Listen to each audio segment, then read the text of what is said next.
బిస్మిల్లాహిర్రహ్మానిర్రహీం. బుఖారీ షరీఫ్ సంపుటి 8, పుస్తకం 76. హృదయాన్ని సున్నితం చేయడానికి. అర్రికక్ సంఖ్య 421. ఇబ్నే అబ్బాస్ రజియల్లాహు తఆలా అన్హు గారి కథనం. ప్రవక్త గారు ఇలా అన్నారు: చాలామంది ప్రజలు కోల్పోయే రెండు వరాలున్నాయి. అవి ఆరోగ్యం మరియు మంచి పనులు చేయడానికి తీరిక సమయం. చాలామంది ప్రజలు కోల్పోయే రెండు వరాలున్నాయి. అది ఆరోగ్యం మరియు మంచి పనులు చేయడానికి తీరిక సమయం. సంఖ్య 422. అనస్ రజియల్లాహు తఆలా అన్హు గారి కథనం. ప్రవక్త గారు ఇలా అన్నారు: ఓ అల్లాహ్, పరలోక జీవితం తప్ప జీవించడానికి యోగ్యమైన జీవితం మరొకటి లేదు. కాబట్టి దయచేసి అన్సార్లను మరియు వలసదారులను సజ్జనులుగా చెయ్యి. సంఖ్య 423. సహల్ బిన్ సాద్ అస్-సయీదీ రజియల్లాహు తఆలా అన్హు గారి కథనం. మేము అల్ కందక్ యుద్ధంలో అల్లాహ్ ప్రవక్తతో కలిసి ఉన్నాము మరియు మేము మట్టిని తరలిస్తుండగా ఆయన కందకం తవ్వుతున్నారు. ఆయన మా వైపు చూసి ఇలా అన్నారు: ఓ అల్లాహ్, పరలోక జీవితం తప్ప జీవించడానికి యోగ్యమైన జీవితం మరొకటి లేదు. కాబట్టి దయచేసి అన్సార్లు మరియు ముహాజీర్లను క్షమించు. సంఖ్య 424.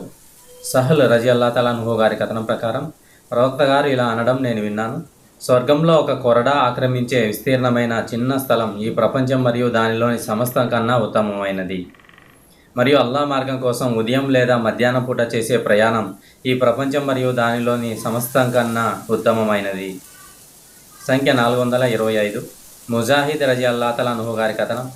అబ్దుల్లా బిన్ ఉమర్ రజియల్లాహు తఆలా అన్హు ఇలా అన్నారు: అల్లాహ్ యొక్క ప్రవక్త నా భుజం పట్టుకొని. ముజాహిద్ రజియల్లాహు తఆలా అన్హు గారి కథనం ప్రకారం అబ్దుల్లా బిన్ ఉమర్ రజియల్లాహు తఆలా అన్హు ఇలా అన్నారు: అల్లాహ్ యొక్క ప్రవక్త నా భుజం పట్టుకొని ఈ ప్రపంచంలో ఒక అపరిచితునిలా లేదా ప్రయాణికునిలా ఉండు అని అన్నారు. ఉపవాక్యత ఇలా జోడించారు. ఇబ్నే ఉమర్ రజియల్లాహు తఆలా అన్హు ఇలా అనేవారు: మీరు సాయంత్రం వరకు బతికి ఉంటే ఉదయం బతికి ఉంటారని ఆశించవద్దు, మరియు మీరు ఉదయం వరకు బతికి ఉంటే సాయంత్రం వరకు బతికి ఉంటారని ఆశించవద్దు. మరియు మీ అనారోగ్యం కోసం మీ ఆరోగ్యం నుండి తీసుకోండి, మరియు మీ మరణం కోసం మీ జీవితం నుండి తీసుకోండి. హదీసు 426. అబ్దుల్లా రజియల్లాహు తఆలా అన్హు గారి కథనం ప్రకారం ప్రవక్త గారు ఒక చతురస్రాన్ని గీసి దాని మధ్యలో ఒక గీతని గీసి దాని చతురస్రం వెలుపలికి పొడిగించారు. ఆ తర్వాత ఆ మధ్య గీతకు అనుసంధానంగా అనేక చిన్న గీతలు గీసి ఇలా అన్నారు: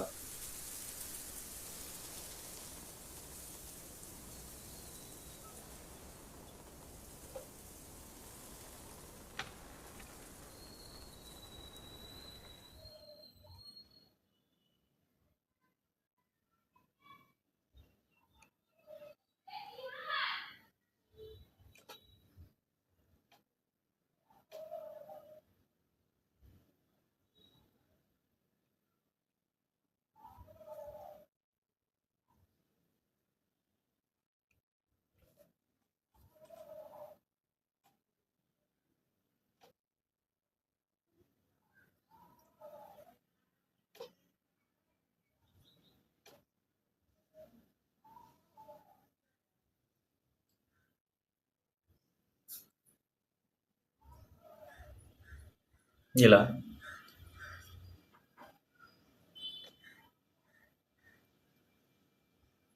ప్రవక్త గారు ఒక చతురస్రాన్ని గీసి దాని మధ్యలో ఒక గీతను గీసి దాని చతురస్రం వెలుపలికి పొడిగించారు. ఈ విధంగా పొడిగించారు బయటికి. దాని తర్వాత ఆ మధ్య గీతకి అనుసంధానంగా అనేక చిన్న గీతలు గీసి ఇలా అన్నారు: ఇతనే మానవుడు, ఇది యొక్క మానవుడు, మరియు ఈ చతురస్రం అతని జీవితంలో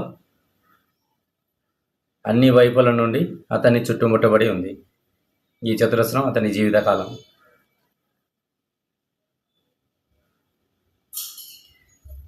ఈ పెద్ద గీత వచ్చేసి మరియు వెలుపల ఉన్న గీత అతని ఆశ ఆ చతురస్రాన్ని దాటి బయటికి వెళ్ళిపోయింది. ఆ చిన్న గీతలు అతని కలిగే కష్టాలు, ఆపదలు, మరియు వాటిలో ఒకటి అతన్ని తప్పించుకుంటే మరొకటి అతన్ని దాటి వస్తుంది, మరియు అది కూడా తప్పించుకుంటే మూడవది అతన్ని దాటి వస్తుంది.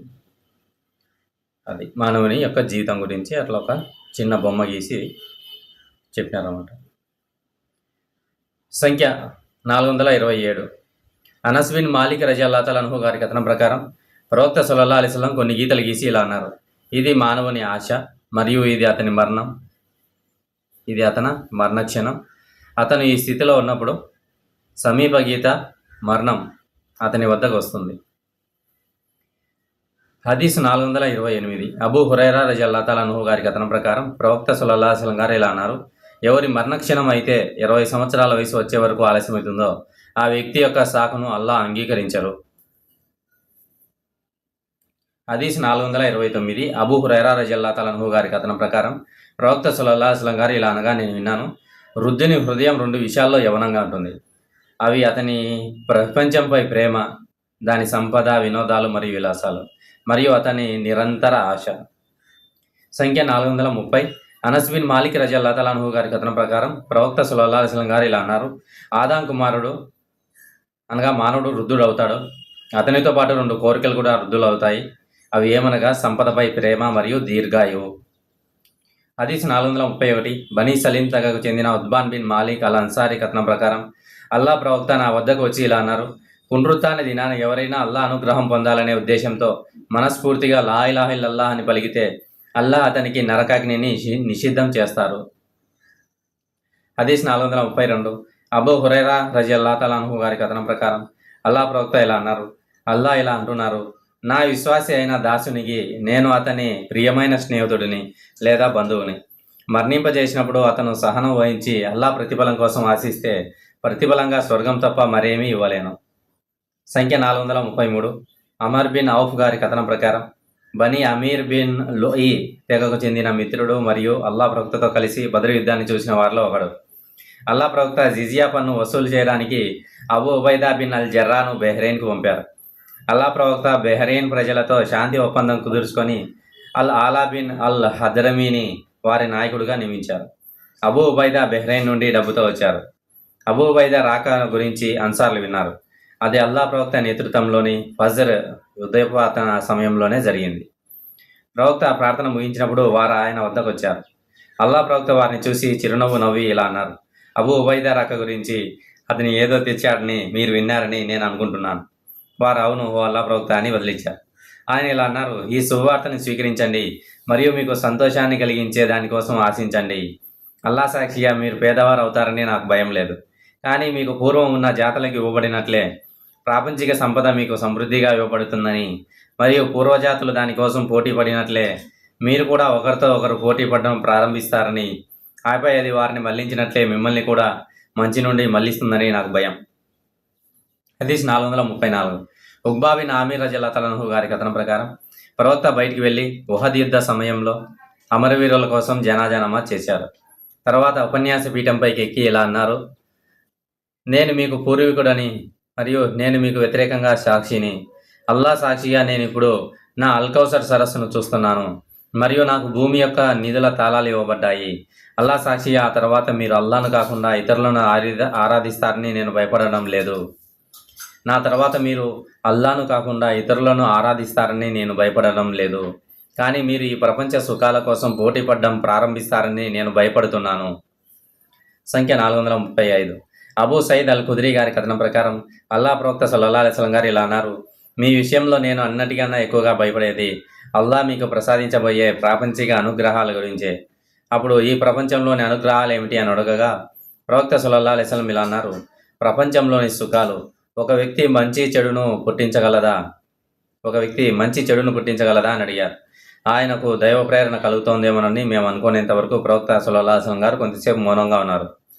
ఆ తర్వాత ఆయన తన నుదిటిపై ఉన్న చెమటను తుడుచుకుంటూ ప్రశ్న అడిగిన వారు ఎక్కడా అని అడిగారు. ఆ వ్యక్తి నేనే ఉన్నాను అని చెప్పారు. అబూ సయీద్ ఇంకా ఇలా అన్నారు: ఆ ప్రశ్న ఫలితం అలా వచ్చినప్పుడు మేము ఆ వ్యక్తికి కృతజ్ఞతలు తెలిపాం. ప్రవక్త గారు ఇలా అన్నారు: మంచి ఎన్నడూ మంచిని తప్ప మరేమీ ఇవ్వదు. ఈ ప్రాపంచిక సంపద పచ్చని తీయని పండు వంటిది. వాగు ఒడ్డున పెరిగే వృక్షజలమంతా ఖదీరా, ఒక రకమైన వృక్షజాలం తినే జంతువు తప్ప దాన్ని ఎక్కువగా తినే జంతువును చంపుతుంది లేదా దాదాపు చంపేస్తుంది. అటువంటి జంతువు కడుపు నిండే వరకు తిని ఆ తర్వాత సూర్యుని వైపు తిరిగి నెమరు వేయడం ప్రారంభిస్తుంది.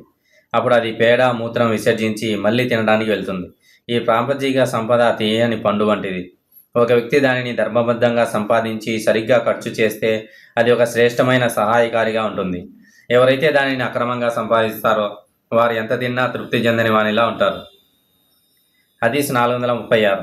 జహదం బిన్ ముదర్రిబ్ గారి కథనం ప్రకారం ఇమ్రాన్ బిన్ హుసైన్ ఇలా అన్నారు, ప్రవక్త సల్లల్లాహు అలైహి వసల్లం గారు ఇలా అన్నారు, ఉత్తమమైన వారు నా సమకాలీకులు అనగా ప్రస్తుతం నా తరం వారు, మరియు వారి తర్వాత వచ్చేవారు అనగా తర్వాత తరం వారు.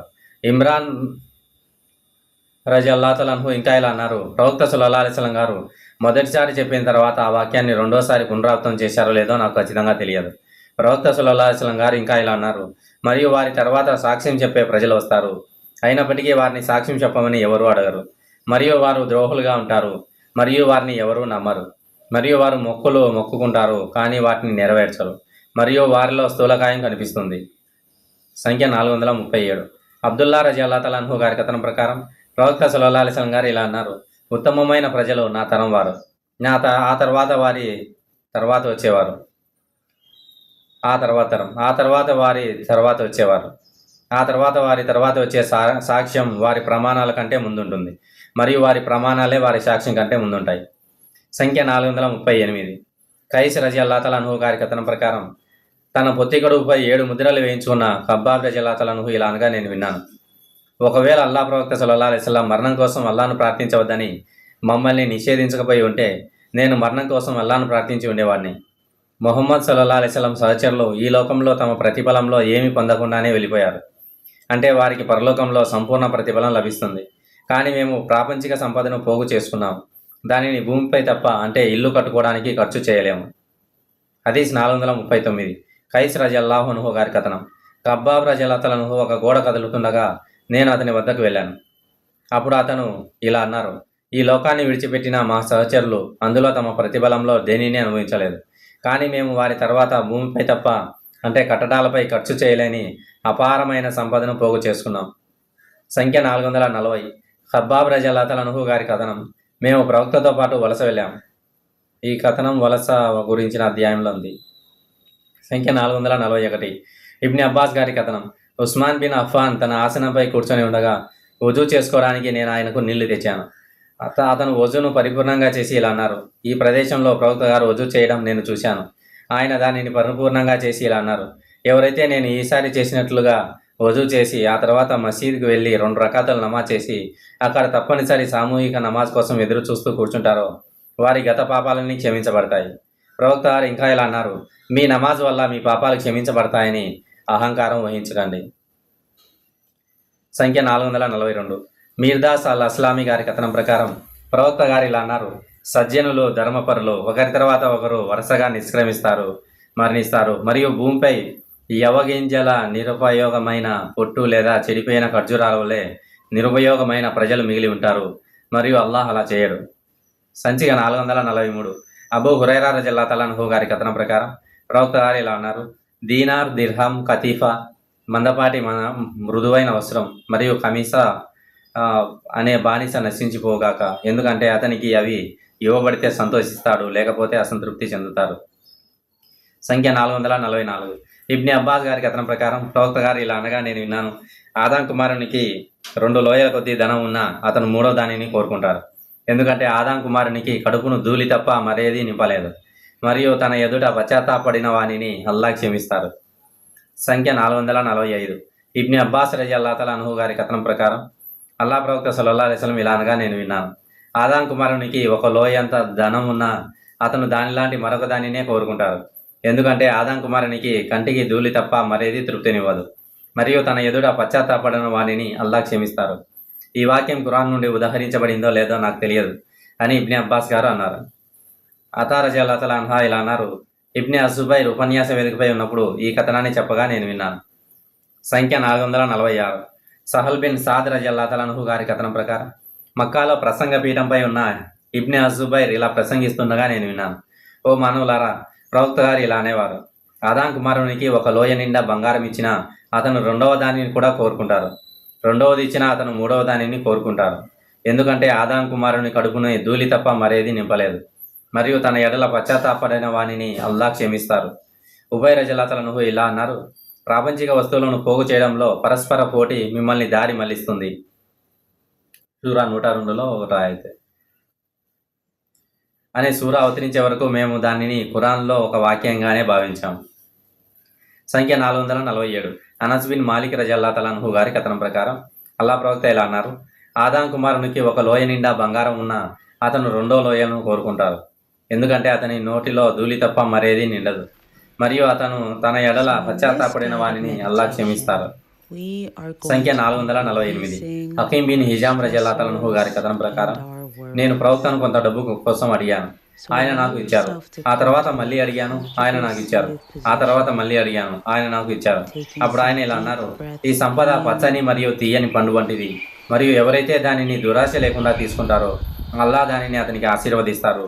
కానీ ఎవరైతే దానిని దురాశతో తీసుకుంటారో అల్లా దానిని అతనికి ఆశీర్వదించరు, మరియు అతను తిని ఎప్పటికీ తృప్తి చెందని వానిలా ఉంటారు. మరియు కింద పుచ్చుకునే చేతి కన్నా పై ఇచ్చే చెయ్య శ్రేష్టమైనది. హదీస్ 449. అబ్దుల్లా రజల్లాహు అన్హు గారి కథనం ప్రవక్త గారు ఇలా అన్నారు, మీలో ఎవరు తన సంపద కన్నా తన వారసుల సంపదను ప్రియంగా భావిస్తారు? అందుకు వారు ఇలా జవాబిచ్చారు, ఓ అల్లా ప్రవక్త, మనలో ప్రతి ఒక్కరూ తమ సంపదను తమ కంటే ఎక్కువగా ప్రేమిస్తారు. ప్రవక్త గారు ఇలా అన్నారు, ఒక వ్యక్తి తన జీవిత కాలంలో అల్లా మార్గంలో చేసే సత్కర్మల వలె అతని సంపద అవుతుంది, అయితే అతని మరణానంతరం అతను వదిలి వెళ్లేదే అతని వారసుల సంపద. సంఖ్య 450. అబూదర్ రజల్లాహు అన్హు గారి కథనం ఒకసారి నేను రాత్రిపూట బయటకు వెళ్ళినప్పుడు అల్లా ప్రవక్త ఒంటరిగా ఎవరూ లేకుండా నడుస్తూ కనిపించారు. బహుశా తనతో పాటు ఎవరైనా ఉండటం ఆయనకి ఇష్టం లేదేమో అని నేను అనుకున్నాను. అందువల్ల నేను వెన్నెల నుండి దూరంగా నీడలో నడిచాను. కానీ ప్రవక్త వెనక్కి తిరిగి నన్ను చూసి ఎవరు అని అడిగారు. నేను అబూదర్, అల్లా నన్ను నీకోసం బలిదానం చేయవాగా అని బదిలిచ్చాను. ఆయన ఓ అబూదర్ ఇక్కడికి రా అని అన్నారు. అందువల్ల నేను ఆయనతో పాటు కొంతసేపు నడిచాను. ఆ తర్వాత ఆయన ఇలా అన్నారు, పునరుత్థాన దినాన ధనవంతులు వాస్తవానికి పేదలే, తక్కువ ప్రతిఫలం పొందేవారే ఒక్కడు తప్ప. అల్లా తాను దానంగా ఇచ్చే సంపదను తన కుడి ఎడమ ముందు వెనకల వారికి ఇస్తారు, మరియు దానితో పుణ్యకార్యాలు చేస్తారు. నేను అతనితో మరికొంతసేపు నడిచాను. అప్పుడు అతను నాతో ఇక్కడ కూర్చో అన్నారు. అలా అతను నన్ను రాళ్లతో చుట్టుముట్టబడిన ఒక బహిరంగ ప్రదేశంలో కూర్చోబెట్టి, నేను నీ వద్దకు తిరిగి వచ్చే వరకు ఇక్కడ కూర్చో అన్నారు.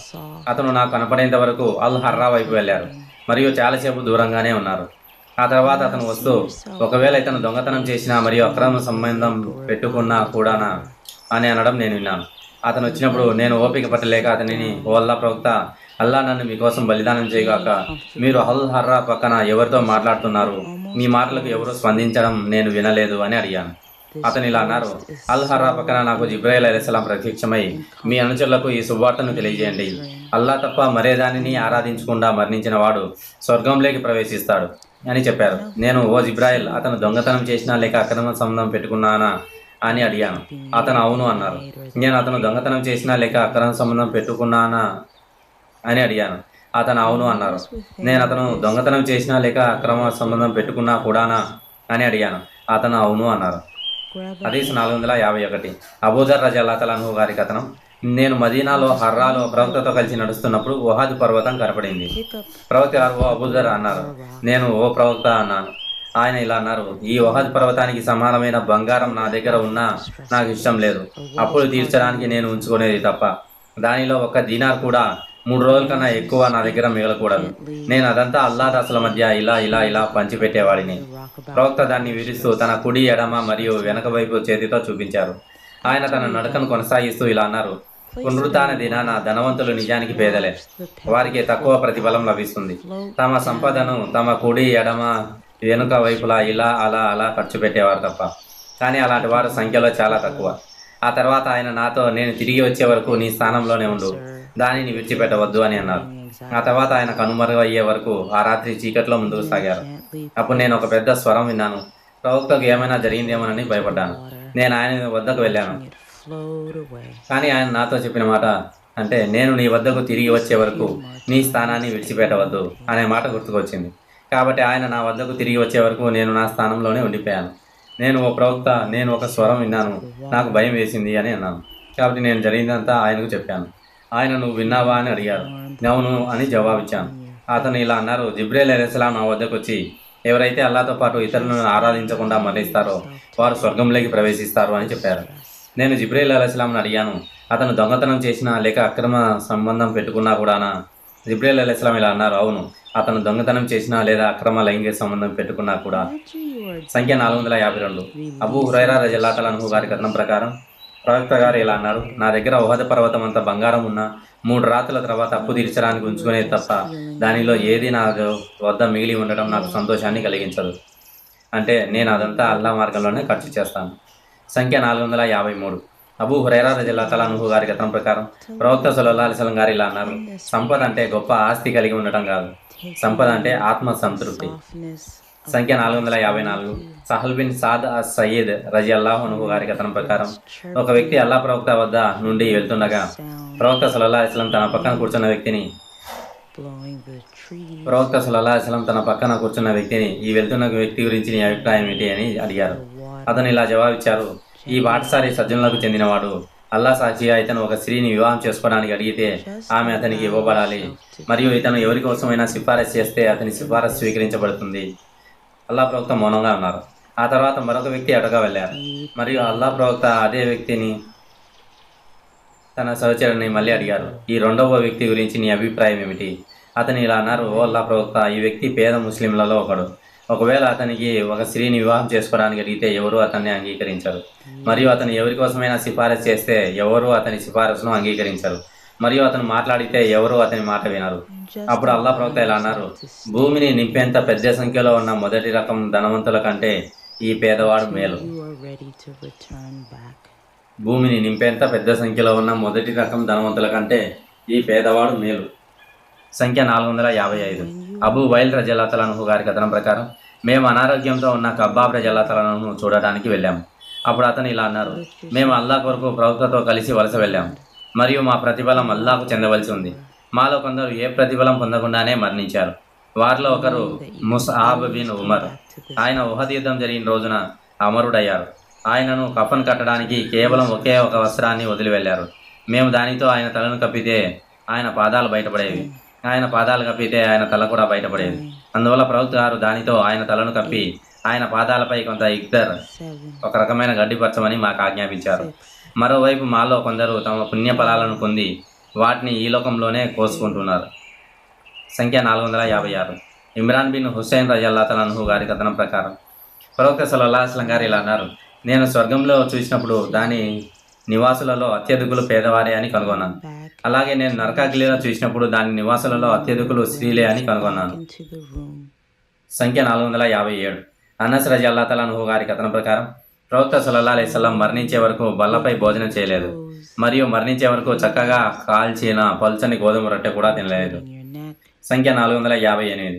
ఆయిషా రజియల్లాహు తఆలా అన్హా గారి కథనం ప్రకారం ప్రవక్త గారు మరణించినప్పుడు నా ఆరులో కొన్ని బార్లీ గింజలు తప్ప ప్రాణాలు తినగలిగేది ఏదీ మిగలలేదు. నేను కొంతకాలం దానిని తిన్నాను, మరియు నేను దానిని కొలిచినప్పుడు అది అయిపోయింది. హదీస్ 459. అబూ హురైరా గారి కథనం ప్రకారం ఆరాధించబడటానికి అర్హుడు గాని అల్లా సాక్షిగా కొన్నిసార్లు ఆకలితో నేను నా పొట్ట మీద పడుకొని నిద్రపోయేవాడిని, మరియు కొన్నిసార్లు ఆకలితో నా కడుపుకు ఒక రాయి కట్టుకునేవాడిని. ఒకరోజు ప్రవక్త సల్లల్లాహు అలైహి వసల్లం మరియు ఆయన సహచరులు బయటకు వచ్చే దారి పక్కన నేను కూర్చున్నాను.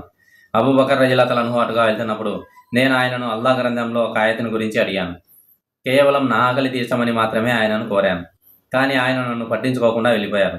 అప్పుడు ఉమర్ రజియల్లాహు తఆలా అన్హు నా దగ్గర వెళ్తుండగా నేను ఆయనను అల్లా గ్రంథంలోని ఒక ఆయత గురించి అడిగాను. నా ఆకలి తీర్చమని మాత్రమే నేను ఆయనను కోరాను, కానీ ఆయన అలా చేయకుండా వెళ్ళిపోయారు. చివరికి అబూ అల్ కాసిం ప్రవక్త నా దగ్గరకు వెళ్తూ నన్ను చూసి చిరునవ్వు నవ్వారు, ఎందుకంటే నా హృదయంలో మరియు నా ముఖంలో ఏముందో ఆయనకు తెలుసు. ఆయన ఓ అబూహీర్ అన్నారు. నేను ఓ అల్లా ప్రవక్త లబ్బైక్ అని బదిలిచ్చాను. ఆయన నాతో నన్ను అనుసరించు అన్నారు. ఆయన వెళ్ళగా నేను ఆయనను అనుసరించాను. అప్పుడు ఆయన ఇళ్లలోకి ప్రవేశించారు. నేను లోపలికి రావడానికి అనుమతి అడగగా నన్ను అనుమతి ఇచ్చారు. ఆయన ఒక గిన్నెలో పాలు చూసి ఈ పాలు ఎక్కడివి అని అడిగారు. వారు పలానా పురుషుడు లేదా పలానా స్త్రీ మీకు వీటిని సమర్పించారు అని చెప్పారు. ఆయన ఓ అబూహీర్ అన్నారు. నేను ఓ అల్లా ప్రవక్త లబ్బైక్ అన్నాను. ఆయన ఇలా అన్నారు: వెళ్ళి సుఫా ప్రజలను నా వద్దకు పిలువు. ఈ సుఫా ప్రజలు ఇస్లాం యొక్క అతిథులు. వారికి కుటుంబాలు కానీ డబ్బు కానీ ఆధారపడడానికి ఎవరు కానీ లేరు. ప్రవక్త వద్దకు దాన ధర్మాల కోసం ఏదైనా వస్తువు వచ్చినప్పుడల్లా ఆయన దానిని వారికే పంపేవారు, మరియు దాని నుండి ఏమీ తీసుకునేవారు కాదు. అలాగే ఆయనకు ఎవరైనా బహుమతి ఇచ్చినప్పుడల్లా ఆయన అందులో కొంత వారికి పంపి కొంత తన కోసం తీసుకునేవారు. ప్రవక్త గారి ఆజ్ఞ నన్ను కలవరపరిచింది, మరియు నేను నాలో ఇలా అనుకున్నాను: ఈ కొద్దిపాటి పాలు అసుఫా ప్రజలకు ఎలా సరిపోతాయి? నన్ను నేను బలపరుచుకోవడానికి ఆ పాలు తాగడానికే నాకే ఎక్కువ అర్హత ఉందని నేను భావించాను. కానీ చూడండి, ఆ పాలను వారికే ఇవ్వమని ఆజ్ఞాపించడానికి ప్రవక్త గారే వచ్చారు. ఆ పాలలో నాకు ఏమి మిగులుతుందో అని నేను ఆశ్చర్యపోయాను.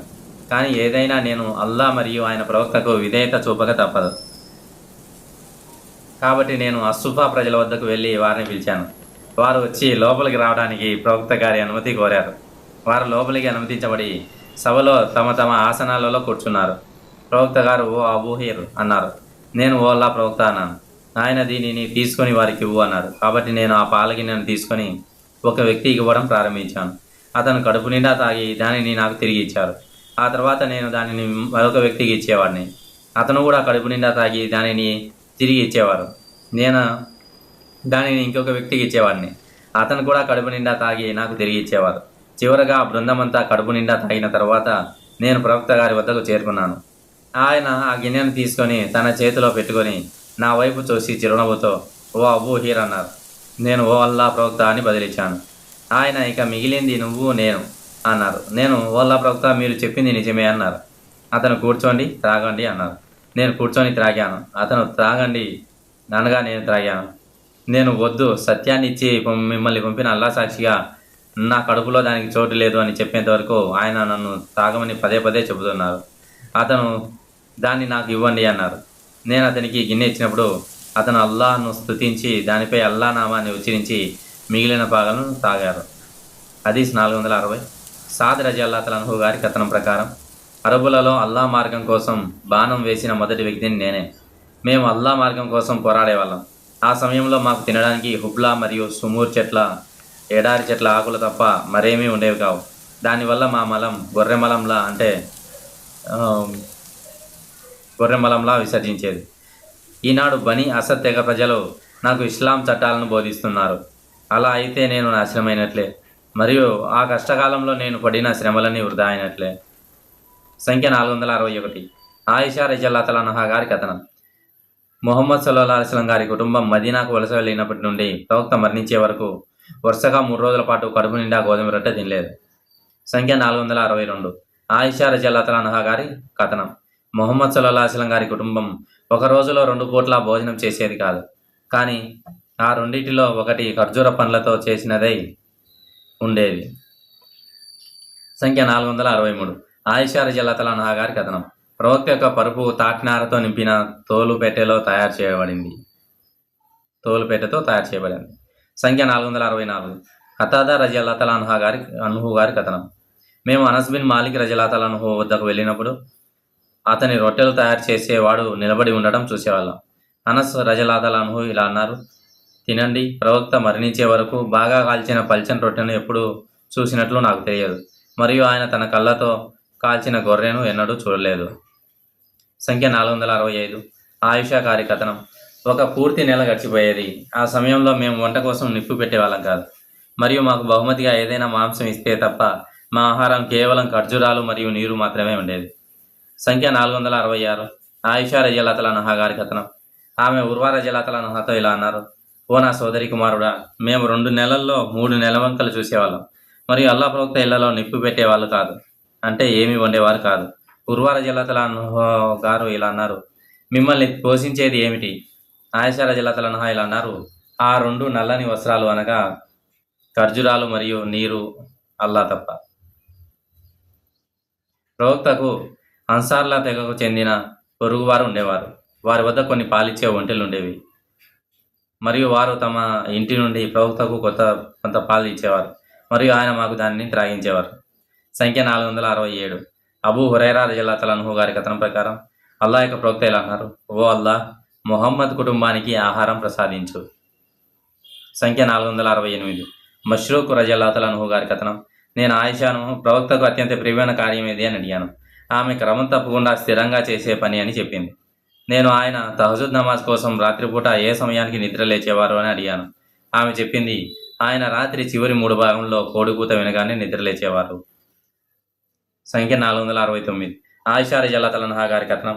అల్లాహ్ ప్రవక్తకు అత్యంత ప్రియమైన కార్యం ఏదంటే దానిని చేసేవారు నిరంతరం మరియు క్రమం తప్పకుండా చేసేదే. సంఖ్య 470. అబూ హురైరా రజల్లాహు అన్హు గారి కథనం. అల్లాహ్ ప్రవక్త ఇలా అన్నారు. మీలో ఎవరి కర్మలు కూడా మిమ్మల్ని నరకాగ్ని నుండి రక్షించలేవు. వారు అన్నారు, ఓ అల్లాహ్ ప్రవక్త, మీరు కూడా మీ కర్మల వల్ల రక్షించబడరా? ఆయన అన్నారు, లేదు.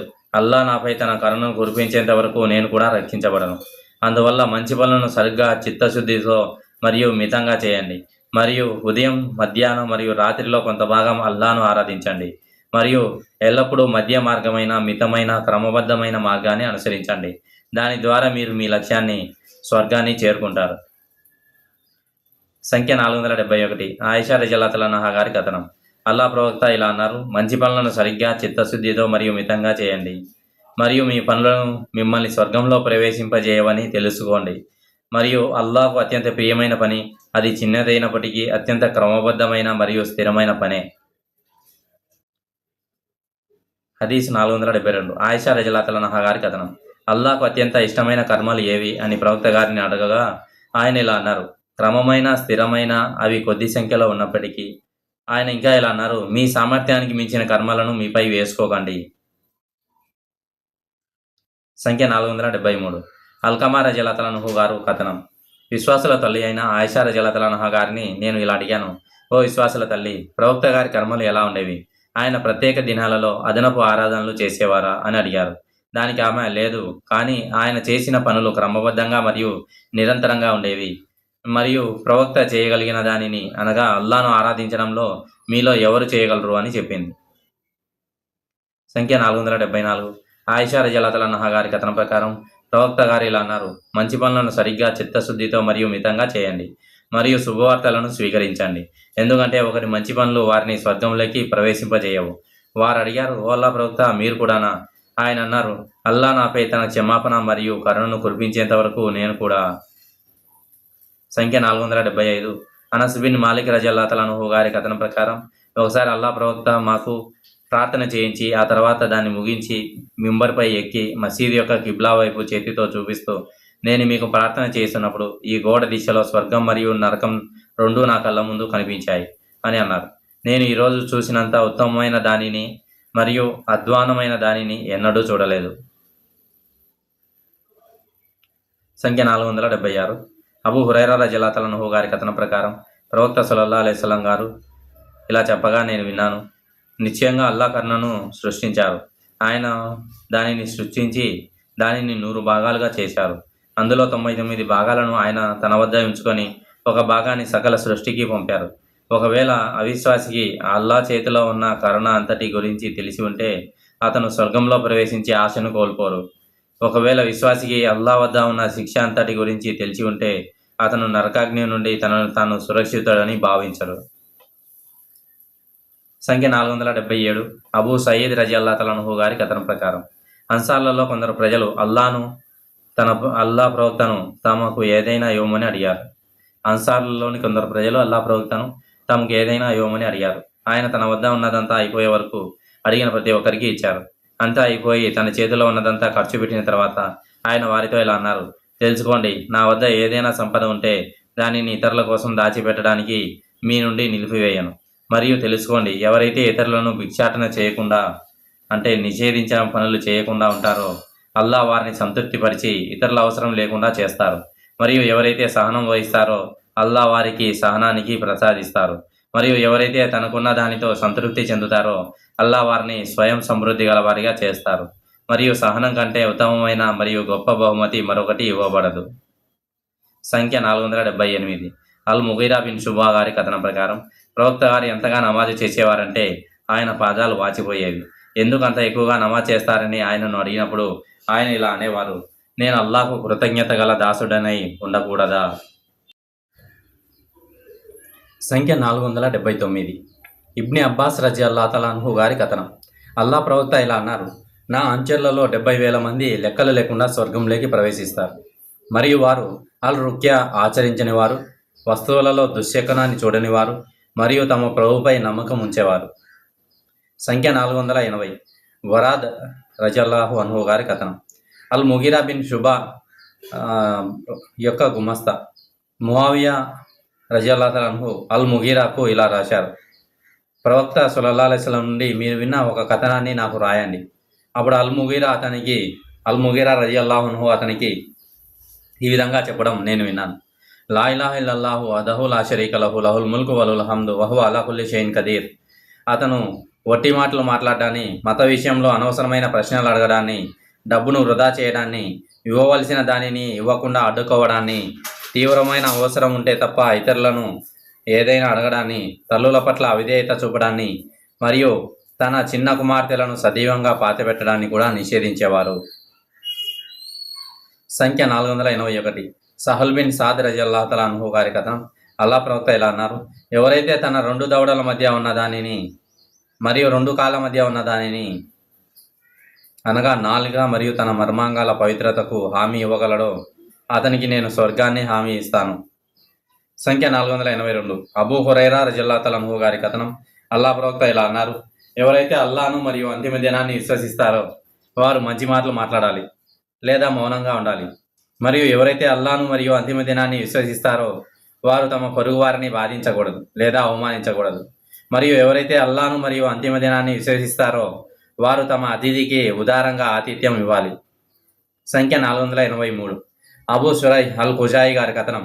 ప్రవక్త చెప్పిన ఈ మాటలు నా చెవులు విన్నాయి మరియు నా హృదయం గ్రహించింది. ఒకరి అతిథికి ఆతిథ్యం ఇచ్చే కాలం 3 రోజులు మరియు అతని ప్రతిఫలాన్ని మర్చిపోవద్దు. అతని ప్రతిఫలం ఏమిటి అని అడగగా ఆయన ఇలా అన్నారు: మొదటి రాత్రి మరియు పగలు అతనికి అత్యుత్తమమైన శ్రేణికి చెందిన భోజనం పెట్టాలి. మరియు అల్లాను మరియు అంతిమ దినాన్ని విశ్వసించేవారు తన అతిథికి ఉదారంగా ఆతిథ్యం ఇవ్వాలి. మరియు అల్లాను మరియు అంతిమ దినాన్ని విశ్వసించేవాడు మంచి వివేకం మాట్లాడాలి లేదా మౌనంగా ఉండాలి. సంఖ్య 484. అబూ హురైరా రజియల్లాహు తఆలా అన్హు గారి కథనం ప్రకారం అతను అల్లా ప్రవక్త ఇలా అనడం విన్నారు: అల్లా యొక్క దాసుడు అది మంచిదో చెడ్డదో అని ఆలోచించకుండా ఒక మాట పలికితే అతను తూర్పు దిశకు ఉన్నంత దూరం నరకంలోకి జారిపోవచ్చు. అల్లాహు అక్బర్. అస్తగ్ఫిరుల్లాహ్, అస్తగ్ఫిరుల్లాహ్, అస్తగ్ఫిరుల్లాహ్. సంఖ్య 485. అబూ హురైరా రజియల్లాహు తఆలా అన్హు గారి కథనం ప్రకారం ప్రవక్త: ఒక దాసుడు అల్లా యొక్క దానికి ఎక్కువ ప్రాముఖ్యత ఇవ్వకుండా అల్లాను సంతోషపెట్టే మాటను పలికితే దాని కారణంగా అల్లాహ్ అతనికి ఉన్నత స్థాయి ప్రతిఫలాన్ని ప్రసాదిస్తారు. ఒక దాసుడు అల్లా యొక్క దాని తీవ్రతను గురించి ఆలోచించకుండా అల్లాకు అసంతృప్తి కలిగించే మాటను అజాగ్రత్తగా పలికితే దాని కారణంగా అతను నరకాగ్నిలో పడివేయబడతారు అని చెప్పబడింది. సంఖ్య 486. అబూ హురైరా రజియల్లాహు తఆలా అన్హు గారి కథనం ప్రకారం ప్రవక్త సల్లల్లాహు అలైహి వసల్లం గారు ఇలా అన్నారు: పునరుత్థాన దినాన అల్లాహ్ తన నీడ క్రింద 7 రకాల ప్రజలకు నీడనిస్తారు. వారిలో ఒకరు అల్లాను స్మరించినప్పుడు అతని కళ్ళు కన్నీళ్లతో నిండిపోతాయి. సంఖ్య 487. హుదైఫా రజియల్లాహు తఆలా అన్హు గారి కథనం ప్రకారం ప్రజలలో ఒక వ్యక్తి ఉండేవారు. అతనికి తాను చేసిన కర్మల సత్ప్రవర్తనపై అనుమానం ఉండేది. అందువల్ల అతను తన కుటుంబంతో, నేను చనిపోతే నన్ను తీసుకెళ్లి నా శవాన్ని దహనం చేసి నా బూడిదను ఎండగా లేదా గాలిగా ఉన్న రోజున సముద్రంలో పారవేయండి అని చెప్పారు. వారు అలాగే చేశారు. కానీ అల్లాహ్ అతని బూడిద రేణువులను సేకరించి, నువ్వు అలా చేయడానికి నిన్ను ఏది ప్రేరేపించింది అని అడిగారు.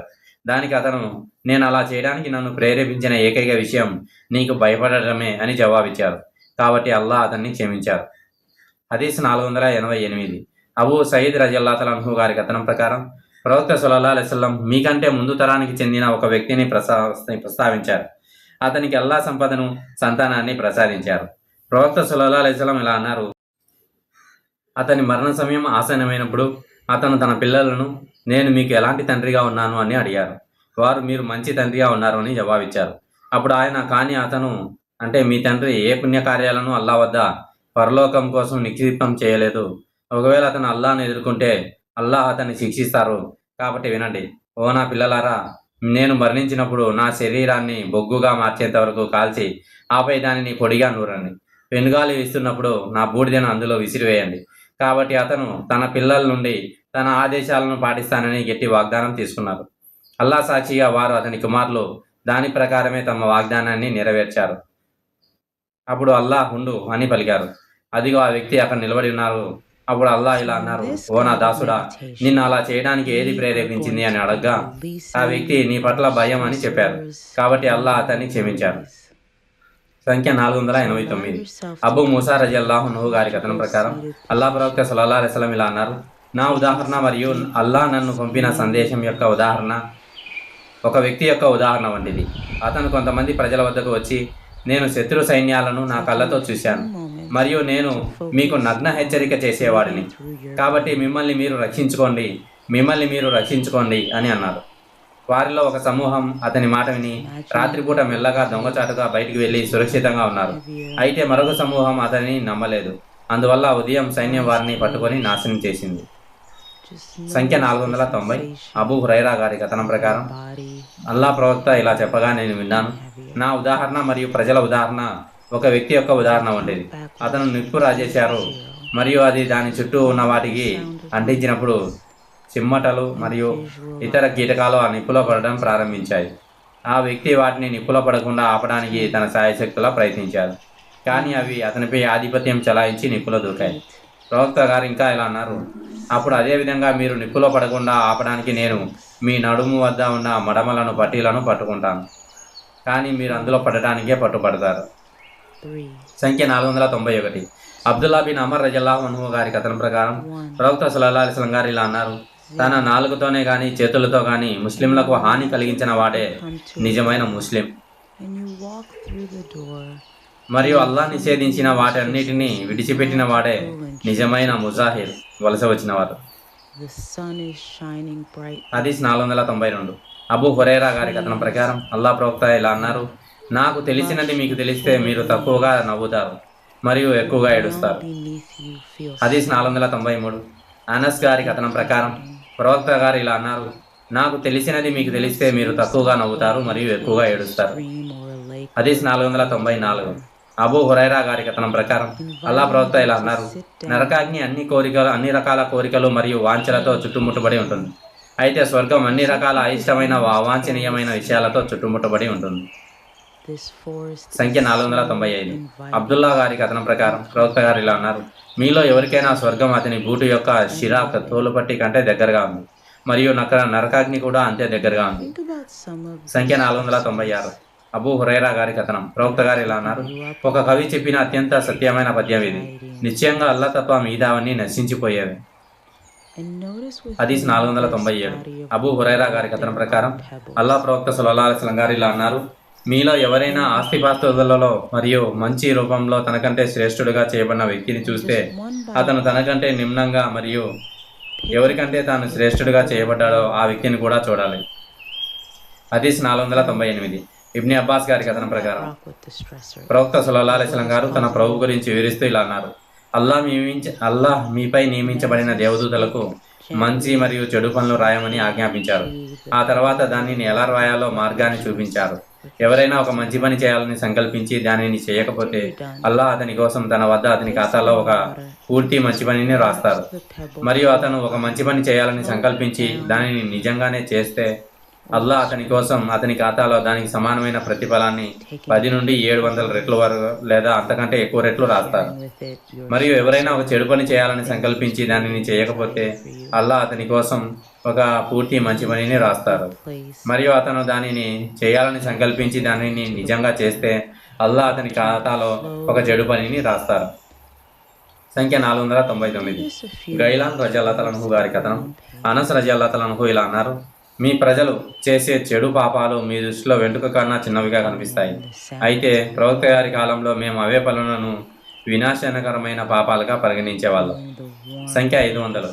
సాద్ బిన్ సహల్ సయీదీ రజల్లాహు అన్హు గారి కథనం ప్రవక్త గారు అన్య మతస్థులతో పోరాడుతున్న ఒక వ్యక్తిని చూశారు. అతను ముస్లింల తరపున పోరాడుతున్న అత్యంత సమర్థులలో ఒకరు. ప్రవక్త గారు ఇలా అన్నారు, నరకవాసులలో ఒకరిని చూడాలనుకునేవాడు ఇతన్ని చూడనివ్వండి. మరొక వ్యక్తి అతన్ని వెంబడించి ఆ యోధుడు గాయపడే వరకు అతన్ని అనుసరిస్తూనే ఉన్నారు. త్వరగా చనిపోవాలనే కోరికతో అతను తన కత్తి మానను తన రొమ్ముల మధ్య ఉంచి అది తన భుజాల గుండా వెళ్లే వరకు దానిపై వంగి ఆత్మహత్య చేసుకున్నారు. ప్రవక్త గారు ఇంకా ఇలా అన్నారు, ఒక వ్యక్తి చేసే పనులు ప్రజలకు స్వర్గవాసుల పనులుగా కనిపించవచ్చు, కానీ వాస్తవానికి అతను నరకవాసులలో ఒకరు. అదేవిధంగా ఒక వ్యక్తి చేసే పనులు ప్రజలకు నరకవాసుల పనులలో కనిపించవచ్చు, కానీ వాస్తవానికి అతను స్వర్గవాసులలో ఒకడు. నిశ్చయంగా చేసిన పనుల ఫలితాలు చేసిన కర్మలపై ఆధారపడి ఉంటాయి. సంఖ్య 501. అబూ సయీద్ అల్ ఖుద్రీ గారి కథనం ఒక బెదూయిన్ ప్రవక్త వద్దకు వచ్చి, ఓ అల్లా దూత, మానవులలో ఉత్తముడు ఎవరు అని అడిగారు. ప్రవక్త గారు ఇలా అన్నారు, ఎవడైతే తన ప్రాణంతో ఆస్తితో అల్లా మార్గం కోసం పోరాడతారో మరియు తన ప్రభువును ఆరాధించడానికి ప్రజలను తన చెడు నుండి కాపాడడానికి పర్వత మార్గాలలో ఒక పర్వత మార్గంలో ఒంటరిగా Just నివసిస్తారో. allow yourself to be nurtured and protected in this moment. సంఖ్య 502 అబూ సయీద్ గారి కథనం. సంఖ్య 503 అబూ హురైరా గారి కథనం. అల్లా దూత ఇలా అన్నారు, నిజాయితీ నశించినప్పుడు ఆ గడియ కోసం వేచి చూడండి. అప్పుడు ఓ అల్లా దూత, నిజాయితీ ఎలా నశిస్తుంది అని అడగబడింది. Let it go. ఆయన ఇలా అన్నారు, అర్హత లేని వారికి అధికారం ఇవ్వబడినప్పుడు ఆ గడియ కోసం వేచి ఉండండి. హదీస్ 504 హుదైఫా గారి కథనం. అల్లా ప్రవక్త మాకు 2 కథనాలను వివరించారు. వాటిలో ఒకటి నేను జరగడం చూశాను, రెండో దానికోసం వేచి ఉన్నాను. ఆయన కథనం ప్రకారం నిజాయితీ ప్రారంభంలో మానవుల హృదయాల మూలాల్లో నిక్షిప్తమై ఉంది. ఆ తర్వాత వారు దానిని నిజాయితీని ఖురాన్ నుండి నేర్చుకున్నారు. ఆపై వారు దానిని సున్నత్ సాంప్రదాయం నుండి నేర్చుకున్నారు. దాని అదృశ్యం గురించి ఆయన మాకు ఇలా చెప్పారు, ఒక మనిషి నిద్రలోకి జారుకుంటారు, అప్పుడు అతని హృదయం నుండి నిజాయితీ తొలగిపోతుంది మరియు అగ్నిజాడల వల్లే దాని ఆనవాలు మాత్రమే మిగిలి ఉంటుంది. అప్పుడు అతను మళ్ళీ నిద్రపోతాడు, అప్పుడు మిగిలిన నిజాయితీ కూడా తొలగిపోతుంది. మరియు ఒకరి పాదానికి నిప్పు కణిక తగిలినప్పుడు చర్మంపై ఏర్పడే బొబ్బ వలె దాని ఆనవాలు ఉంటుంది. నిజానికి ఈ బొబ్బలో ఏమీ ఉండదు. అలాగే ఒక రోజు వస్తుంది, ఆ రోజున ప్రజలు ఒకరితో ఒకరు వ్యాపారం చేస్తారు, కానీ వారిలో నమ్మదగిన వ్యక్తులు దాదాపు ఉండరు. అప్పుడు ఫలానా తెగలో ఫలానా వ్యక్తి నిజాయితీపరుడు అని చెప్పుకుంటారు, మరియు ఒక వ్యక్తి తన తెలివితేటలో మంచి నడువడిగా మరియు బలం కోసం ప్రశంసించబడతారు. అయినప్పటికీ నిజానికి అతని హృదయంలో ఆవగింజంత నమ్మకం కూడా ఉండదు. కథకుడు ఇలా అన్నారు, ఒకానొక కాలం వచ్చింది, అప్పుడు మీలో ఎవరితో వ్యవహరించడానికైనా నేను వెనకాడలేదు. ఎందుకంటే అతను ముస్లిం అయితే అతని మతం అతన్ని మోసం చేయకుండా నిరోధిస్తుంది. ఒకవేళ అతను క్రైస్తవుడు అయితే అతని ముస్లిం పాలకుడు అతన్ని మోసం చేయకుండా నిరోధిస్తారు. కానీ ఈరోజు నేను ఫలానా వారితో తప్ప మరెవరితోనూ వ్యవహరించలేను. హదీస్ నెంబర్ 208 సంపుటి 9 చూడండి. సంఖ్య 501 అబూ సయీద్ అల్ ఖుద్రీ గారి కథనం ప్రకారం ఒక బెదూయిన్ ప్రవక్త వద్దకు వచ్చి, ఓ ప్రవక్త, మానవులలో ఉత్తముడు ఎవరు అని అడిగారు. ప్రవక్త ఇలా అన్నారు, ఎవరైతే తన ప్రాణంతో ఆస్తితో అల్లా మార్గం కోసం పోరాడతారో మరియు తన ప్రభువును ఆరాధించడానికి ప్రజలను తన చెడు నుండి కాపాడబడడానికి ఒక పర్వత మార్గంలో ఒంటరిగా నివసిస్తారో. సంఖ్య 502 అబూ సయీద్ గారి కథనం పైన చెప్పిన విధంగా. సంఖ్య 503 అబూ హురైరా గారి కథనం.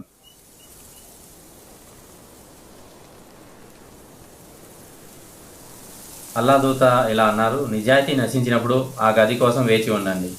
అప్పుడు ఓ ప్రవక్త, నిజాయితీ ఎలా నశిస్తుంది అని అడగబడింది. ఆయన ఇలా అన్నారు, అర్హత లేని వారికి అధికారం ఇవ్వబడినప్పుడు. సంఖ్య 504 హుదైఫా గారి కథనం.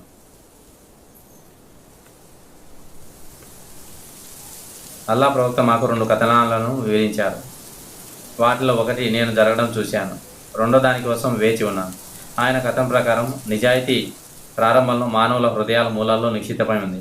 తర్వాత దానిని ఖురాన్ నుండి నేర్చుకున్నారు. ఆపై వారు దానిని సున్నత్ నుండి నేర్చుకున్నారు. ఆ రోజు అదృశ్యం గురించి ఆయన మాకు ఇలా చెప్పారు, ఒక మనిషి నిద్రలో జారుకుంటారు, అప్పుడు అతని హృదయం నుండి నిజాయితీ తొలగిపోతుంది మరియు అగ్నిజాడల వల్ల దాని ఆనవాళ్ళు మాత్రమే మిగిలి ఉంటాయి. అప్పుడు అతను మళ్ళీ నిద్రపోతాడు, అప్పుడు మిగిలిన నిజాయితీ కూడా తొలగిపోతుంది. మరియు ఒకరి పాదానికి నిప్పు కణిక తెలిగినప్పుడు చర్మంపై ఏమీ లేకుండా ఒక వ్యక్తి ఆనవాలుగా ఉంటారు.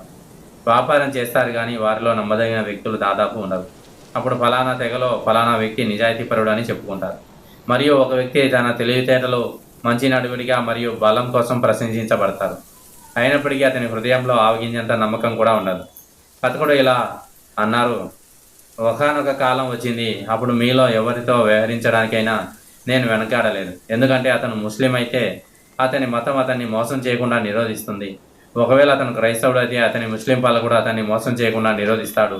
కానీ ఈరోజు నేను ఫలానా వారితో తప్ప మరెవరితోనూ వ్యవహరించలేను. సంఖ్య 509 అబూ హురైరా గారి కథనం ప్రకారం ప్రవక్త సల్లల్లాహు అలైహి వసల్లం గారు ఇలా అన్నారు, అల్లా ఇలా అన్నారు, నా సత్పురుషుడైన ఆరాధకుడి పట్ల శత్రుత్వం వహించేవాడిపై నేను యుద్ధం ప్రకటిస్తాను. మరియు నా దాసుడు నా దగ్గర అవడానికి ఉపయోగించే అత్యంత ప్రియమైన విషయాలు నేను అతనిపై విధిగా విధించినవే. మరియు నా దాసుడు నవాఫిల్ విధిగా చేయవలసినవి కాకుండా ప్రార్థన చేయడం ద్వారా అదనపు పనులు చేయడం ద్వారా నాకు దగ్గరవుతూనే ఉంటాడు. చివరికి నేను అతనిని ప్రేమించే వరకు, అప్పుడు అతను వినడానికి ఉపయోగించే వినికిడి శక్తిగా, అతను చూడడానికి ఉపయోగించే దృష్టశక్తిగా, అతను పట్టుకోవడానికి ఉపయోగించే చెయ్యిగా మరియు అతను నడవడానికి ఉపయోగించే కాలుగా నేను అవుతాను. మరియు అతను నన్ను అడిగితే నేను అతనికి ఇస్తాను. మరియు అతను నా రక్షణను అడిగితే నేను అతన్ని రక్షిస్తాను, అనగా అతనికి నా శరణు ఇస్తాను. మరియు నేను ఒక వ్యక్తి యొక్క ప్రాణాన్ని తీయడానికి సంకోచించినట్లుగా ఏ పని చేయడానికి కూడా సంకోచించను. విశ్వాసి ఎందుకంటే అతను మరణాన్ని ద్వేషిస్తారు మరియు అతన్ని నిరాశపరచడం నాకు ఇష్టం లేదు. సంఖ్య 510. సహల్ గారి కథనం ప్రకారం ప్రవక్త సల్లల్లాహు అలైహి వసల్లం గారు ఇలా అన్నారు: నేను ఈ 2000 వలె పంపబడ్డాను మరియు అంతిమ గడియ సమీపంలోనే ఉంది అని తన 2000ను చూపిస్తూ విడదీస్తూ అన్నారు. సంఖ్య 511. అనస్ గారి కథనం ప్రవక్త సల్లల్లాహు అలైహి వసల్లం గారు ఇలా అన్నారు: నేను ఈ 2000 వలె పంపబడ్డాను మరియు అంతిమ గడియ సమీపంలోనే ఉంది. సంఖ్య 512. అబూ హురైరా రజియల్లాహు అన్హు గారి కథనం ప్రవక్త గారు ఇలా అన్నారు: నేను ఈ 2000 వలె పంపబడ్డాను మరియు అంతిమ గడియ సమీపంలోనే ఉంది. సంఖ్య 513. అబూ హురైరా రజియల్లాహు అన్హు గారి కథనం ప్రవక్త గారు ఇలా అన్నారు: పశ్చిమం నుండి సూర్యుడు ఉదయించే వరకు అంతిమ గడియ రాదు, మరియు అది పశ్చిమం నుండి ఉదయించి ప్రజలు దానిని చూసినప్పుడు వారందరూ అల్లాను విశ్వసిస్తారు, కానీ అది ఆ సమయం అవుతుంది. అప్పుడు విశ్వసించిన ఆత్మకు ఏ ప్రయోజనం ఉండదు అంతకుముందు విశ్వసించని పక్షంలో. సూరా 6 158వ ఆయత. అంతిమ గడియ ఎంత ఆకస్మికంగా వస్తుందంటే ఇద్దరు వ్యక్తులు తమ మధ్య ఒక వస్త్రాన్ని పరుచుకొని ఉంటే వారు తమ బేరసారాన్ని పూర్తి చేయలేరు, దానిని మడత పెట్టలేరు. అంతిమ గడియ వస్తుంది. ఒక వ్యక్తి తన ఆడవంట పాలను మోసుకెళ్తూ దానిని తాగలేకపోయినప్పుడు మరియు అంతిమ గడియ వస్తుంది. ఒక వ్యక్తి తన పశువులను నీరు పెట్టడానికి తొట్టిని సిద్ధం చేయలేకపోయినప్పుడు మరియు మీలో ఒకరు తన ఆహారంను నోటి యొద్దకు తెచ్చుకొని కానీ దానిని తినలేకపోయినప్పుడు ఆ గడియ వస్తుంది. హదీస్ 514. ఉబాదా బిన్ అస్సామిద్ గారి కథనం ప్రకారం ప్రవక్త గారు ఇలా అన్నారు: ఎవరైతే అల్లాను కలవాలని కోరుకుంటారో అల్లా కూడా అతడిని కలవడానికి ఇష్టపడతారు, మరియు ఎవరైతే అల్లాని కలవడాన్ని ద్వేషిస్తారో అల్లా కూడా అతన్ని కలవడాన్ని ద్వేషిస్తారు. ఆయిషా రజియల్లాహు అన్హా లేదా ప్రవక్త సల్లల్లాహు అలైహి వసల్లం యొక్క కొంతమంది భార్యలు ఇలా అన్నారు: కానీ మేము మరణాన్ని ద్వేషిస్తాము. దానికి ఆయన ఇలా సమాధానం ఇచ్చారు: అది అటువంటిది కాదు, కానీ దాని అర్థం ఏమిటంటే ఒక విశ్వాసి యొక్క మరణ సమయం సమీపించినప్పుడు అల్లా తన పట్ల సంతోషంగా ఉన్నాడని మరియు తనపై ఆశీస్సులు ఉన్నాయని శుభవార్తను అందుకుంటారు. కాబట్టి ఆ సమయంలో తన ముందు ఉన్నదానికంటే అతనికి ప్రియమైనది ఏదీ ఉండదు. అందువల్ల అతను అల్లాను కలవడానికి ఇష్టపడతారు మరియు అల్లా కూడా అతన్ని కలవడాన్ని ఇష్టపడతారు. కానీ ఒక అవిశ్వాసి మరణ సమయం సమీపించినప్పుడు అతడు అల్లా యొక్క శిక్షను మరియు ఆయన ప్రతిఫలం గురించి చెడు వార్తను అందుకుంటారు. అప్పుడు తన ముందు ఉన్నదానికంటే అసహ్యకరమైన దాన్ని అతనికి మరొకటి ఉండదు. అందువల్ల అతడు అల్లాను కలుసుకోవడాన్ని ద్వేషిస్తారు మరియు అల్లా కూడా అతన్ని కలుసుకోవడాన్ని ద్వేషిస్తారు. సంఖ్య 515. అబూ మూసా రజియల్లాహు అన్హు గారి కథనం ప్రకారం ప్రవక్త సల్లల్లాహు అలైహి వసల్లం గారు ఇలా అన్నారు: ఎవరైతే అల్లాను కలుసుకోవడాన్ని ప్రేమిస్తారో అల్లా కూడా అతన్ని కలుసుకోవడాన్ని ప్రేమిస్తారు, మరియు ఎవరైతే అల్లా సమావేశాన్ని ద్వేషిస్తారో అల్లా కూడా అతనితో సమావేశాన్ని ద్వేషిస్తారు. హదీస్ 516. ఆయిషా రజియల్లాహు అన్హా గారి కథనం ప్రకారం ప్రవక్త సల్లల్లాహు అలైహి వసల్లం గారు ఆరోగ్యంగా ఉన్నప్పుడు ఆయన ఇలా అనేవారు: ఏ ప్రవక్తకైనా స్వర్గంలో తన స్థానం చూపించి మరణించడమా లేదా బతకడమా అనే ఎంపిక ఇచ్చేంత వరకు అతని ఆత్మ బంధించబడదు. కాబట్టి ప్రవక్త గారి మరణం సమీపించినప్పుడు ఆయన తల నా తొడపై ఉండగా ఆయన కొద్దిసేపు అపస్మారక స్థితిలోకి వెళ్ళారు. ఆ తర్వాత ఆయనకు స్పృహ వచ్చి తన కళ్ళను పైకప్పు వైపు నిలిపి, ఓ అల్లా, నీతో పాటు నీ అత్యున్నత సహచరులను ఉంచు అని అన్నారు. సూరా నిసాలో 69వ ఆయత. నేను అందుకే ఆయన మనల్ని ఎంచుకోబోవడం లేదు అని అనుకున్నాను. ప్రవక్త మాకు కథనంగా చెప్పే విధానాన్ని ఆయన అనువర్తించారని నాకు అప్పుడే తెలిసింది, మరియు అది ప్రవక్త గారి మరణానికి ముందు చివరి మాట, అనగా ఓ అల్లా, అత్యున్నత సహచరులతో పాటు. సూరా నిసాలో 69వ ఆయత. సంఖ్య 517. ఆయిషా రజియల్లాహు అన్హా గారి కథనం ప్రవక్త గారు యొక్క మరణ సమయంలో వారి ముందు నీటితో నిండిన ఒక తోలు లేదా చెక్క పాత్ర ఉండేది. ఆయన ఆ నీటితో తన చేతిని పెట్టి దానిని తన ముఖాన్ని తుడుచుకుంటూ, అల్లా తప్ప మరెవరిని ఆరాధించే హక్కు లేదు, నిస్సందేహంగా మరణానికి దాని మత్తు ఉంటుంది అని అనేవారు. ఆ తర్వాత ఆయన తన చేతిని పైకెత్తి, ఓ అల్లా, అత్యున్నత సహచరులతో పాటు అని పలకడం ప్రారంభించారు. ఆయన ప్రాణాలు విడిచి చేయి కింద పడిపోయే వరకు అలానే పలుకుతూ ఉన్నారు. హదీస్ 518. ఆయిషా రజియల్లాహు అన్హా గారి కథనం ప్రకారం కొంతమంది మొరటు బెడూయిన్లు ప్రవక్తను సందర్శించి ఆ గడియ ఎప్పుడు వస్తుంది అని అడిగేవారు. ఆయన వారిలో అందరికన్నా చిన్నవాడి వైపు చూసి, ఇతను చాలా ముసలివాడయ్యే వరకు జీవిస్తే మీ గడియ సంభవిస్తుంది అని చెప్పారు. హిషాం రజల్లాహు చెప్పిన దాని ప్రకారం ఆయన అంటే వారి మరణం అని అర్థం. హదీస్ 519 అబూ ఖతాదా బిన్ రబీఆ అల్ అన్సారీ గారి కథనం ప్రకారం అంత్యక్రియల ఊరేగింపులో ప్రవక్త వద్దకు వెళ్తుండగా ఆయన విముక్తి పొందడమా లేక ఉపశమనం కలిగించడమా అని అడిగారు. ప్రజలు అడిగారు, ఓ ప్రవక్త, విముక్తి పొందడం మరియు ఉపశమనం కలిగించడం అంటే ఏమిటి? ఆయన ఇలా అన్నారు, ఒక విశ్వాసి మరణం వలన ప్రపంచంలోని కష్టాలు మరియు ఇబ్బందుల నుండి విముక్తి పొంది అల్లాహ్ యొక్క కరుణలోకి వెళ్ళిపోతారు. అయితే ఒక దుర్మార్గుని మరణం అతని ప్రజల నుండి భూమి, చెట్లు మరియు జంతువులకు విముక్తిని కలిగిస్తుంది. సంఖ్య 520 అబూ ఖతాదా గారి కథనం. ప్రవక్త ఇలా అన్నారు, విముక్తి పొందడం లేదా విముక్తి కలిగించడం మరియు ఒక విశ్వాసి మరణం వల్ల విముక్తి పొందుతారు.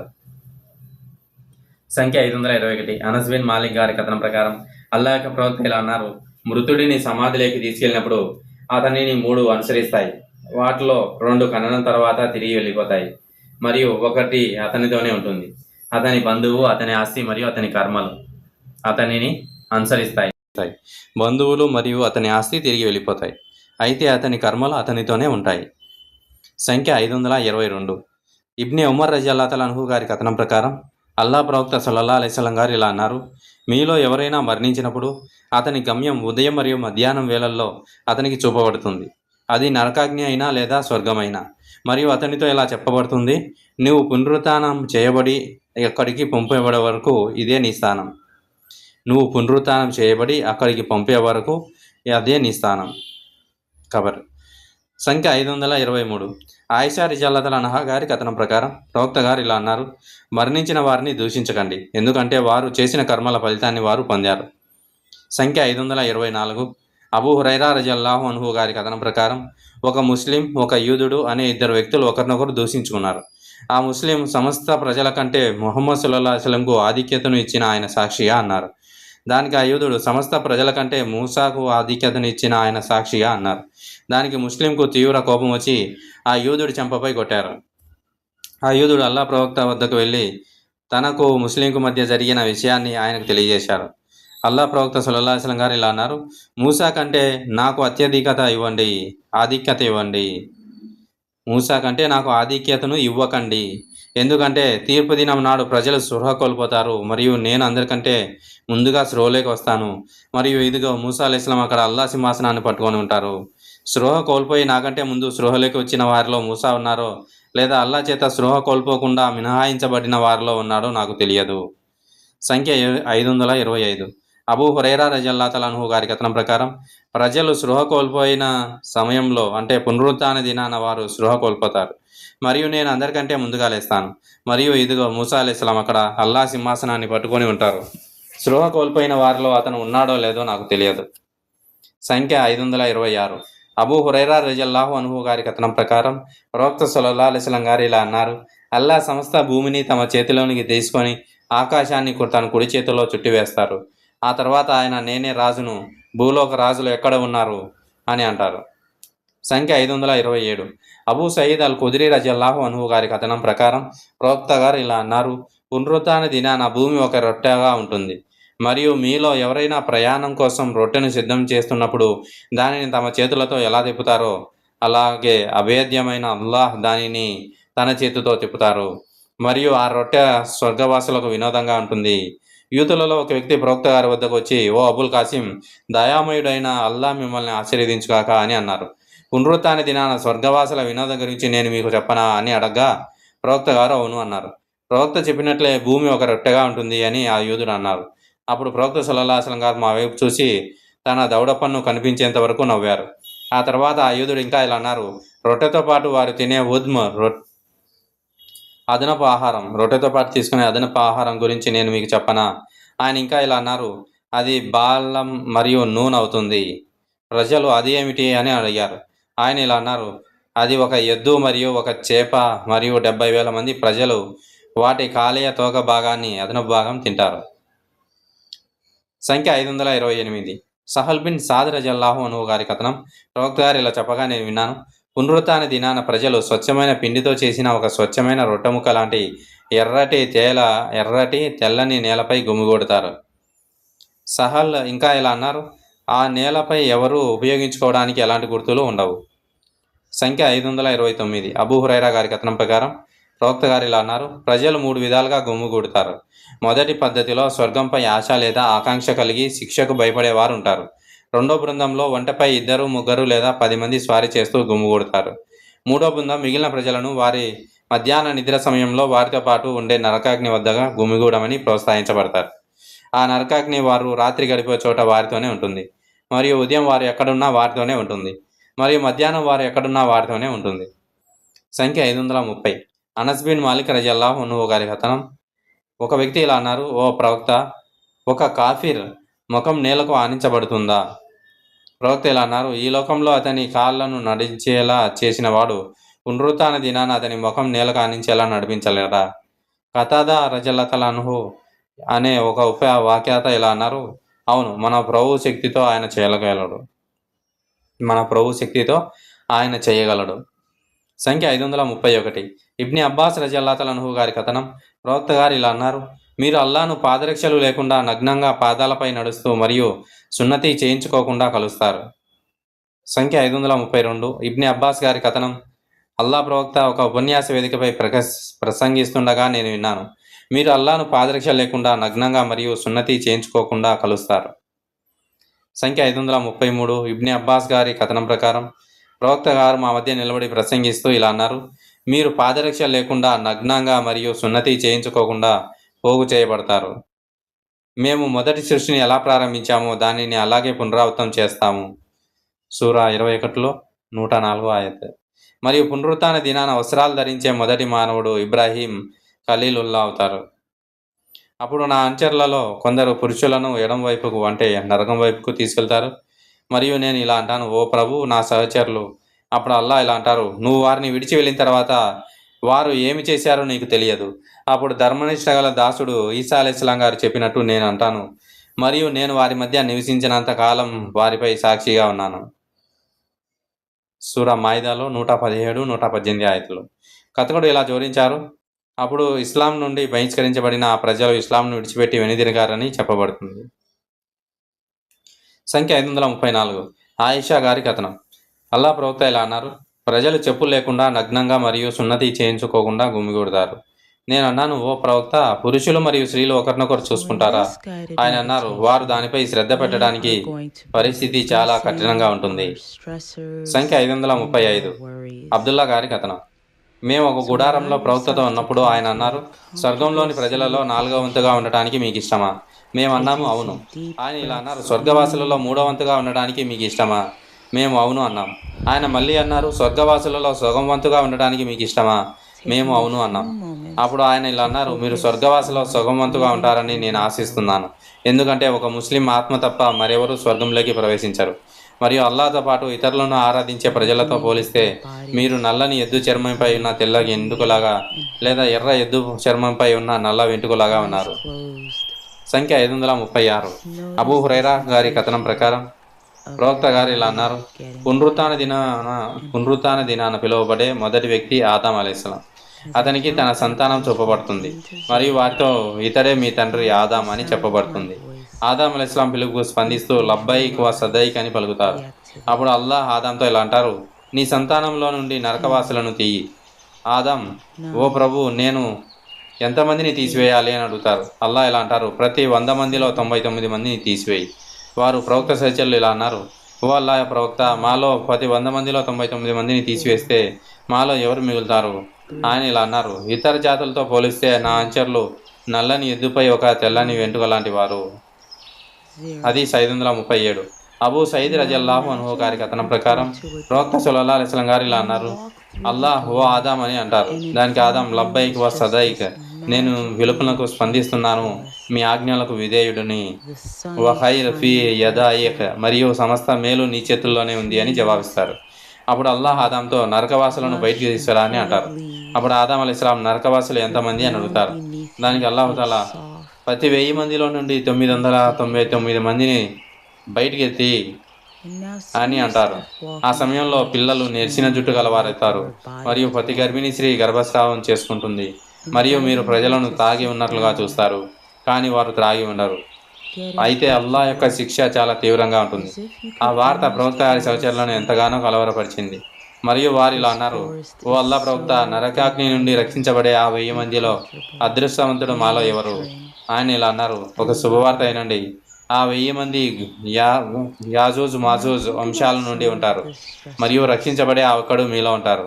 that are keeping you up ప్రవక్త at గారు night, ఇంకా ఇలా అన్నారు, creating నా ప్రాణం ఎవరి చేతిలో anxiety. ఉందో ఆయన సాక్షిగా స్వర్గవాసులలో 3వ వంతు మీరే Notice with ముస్లింలే me ఉంటారని this నేను body of ఆశిస్తున్నాను. water that దానికి there మేము are pebbles. అల్లాను స్తుతించి అల్లాహు అక్బర్ అని పలికాము. అప్పుడు ప్రవక్త గారు ఇలా అన్నారు, నా ప్రాణం ఎవరి చేతిలో ఉందో ఆయన సాక్షిగా మీరు స్వర్గవాసులలో స్వర్గభాగం And అవుతారని just నేను one by ఆశిస్తున్నాను. one, ఎందుకంటే ఇతర ప్రజలతో pick up పోలిస్తే మీ a ముస్లింల pebble ఉదాహరణ or a ఒక rock నల్లని ఎద్దు చర్మంపై ఉన్న తెల్లని వెంట్రుకలాగా and లేదా ఒక గాడిద ముందు throw కాలిపై that ఉన్న rock at the గుండ్రని stressor, వెంట్రుకలు లేని as if it's మచ్చలాగా causing ఉంది. you anxiety. అది 538. ఇబ్ని ఉమర్ రజల్లాహు గారి కథనం ప్రకారం Gently, ప్రవక్త గారు ఈ ఆయత గురించి అన్నారు, ఒకరోజు మానవాళి అంతా లోకాల ప్రభు ఎదుట నిలబడి ఉంది.